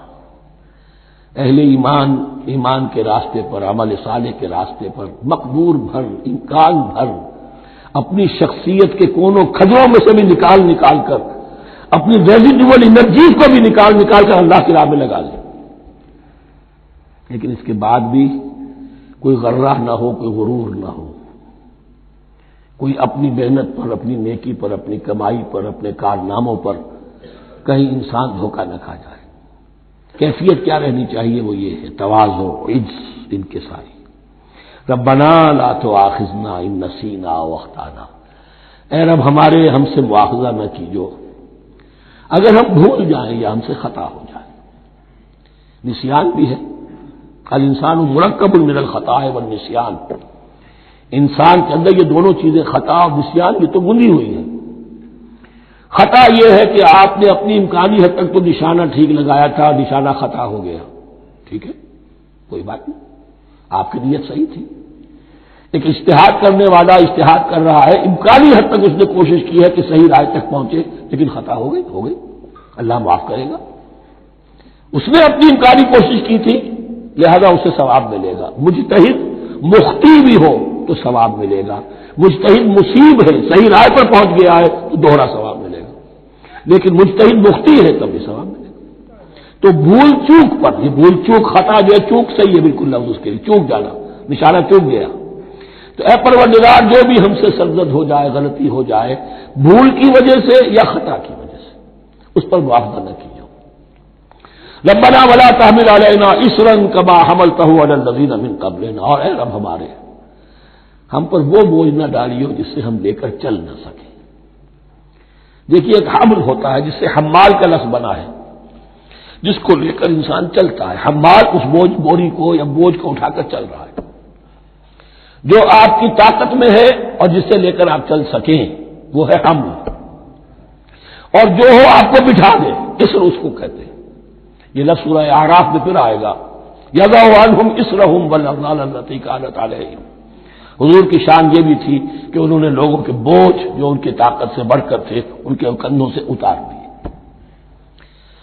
ربنا ولا تحمل علینا اصرا کما حملته علی الذین من قبلنا، اے اللہ تو نے بڑے بڑے بھاری بوجھ ہم سے پہلے لوگوں پر ڈالے۔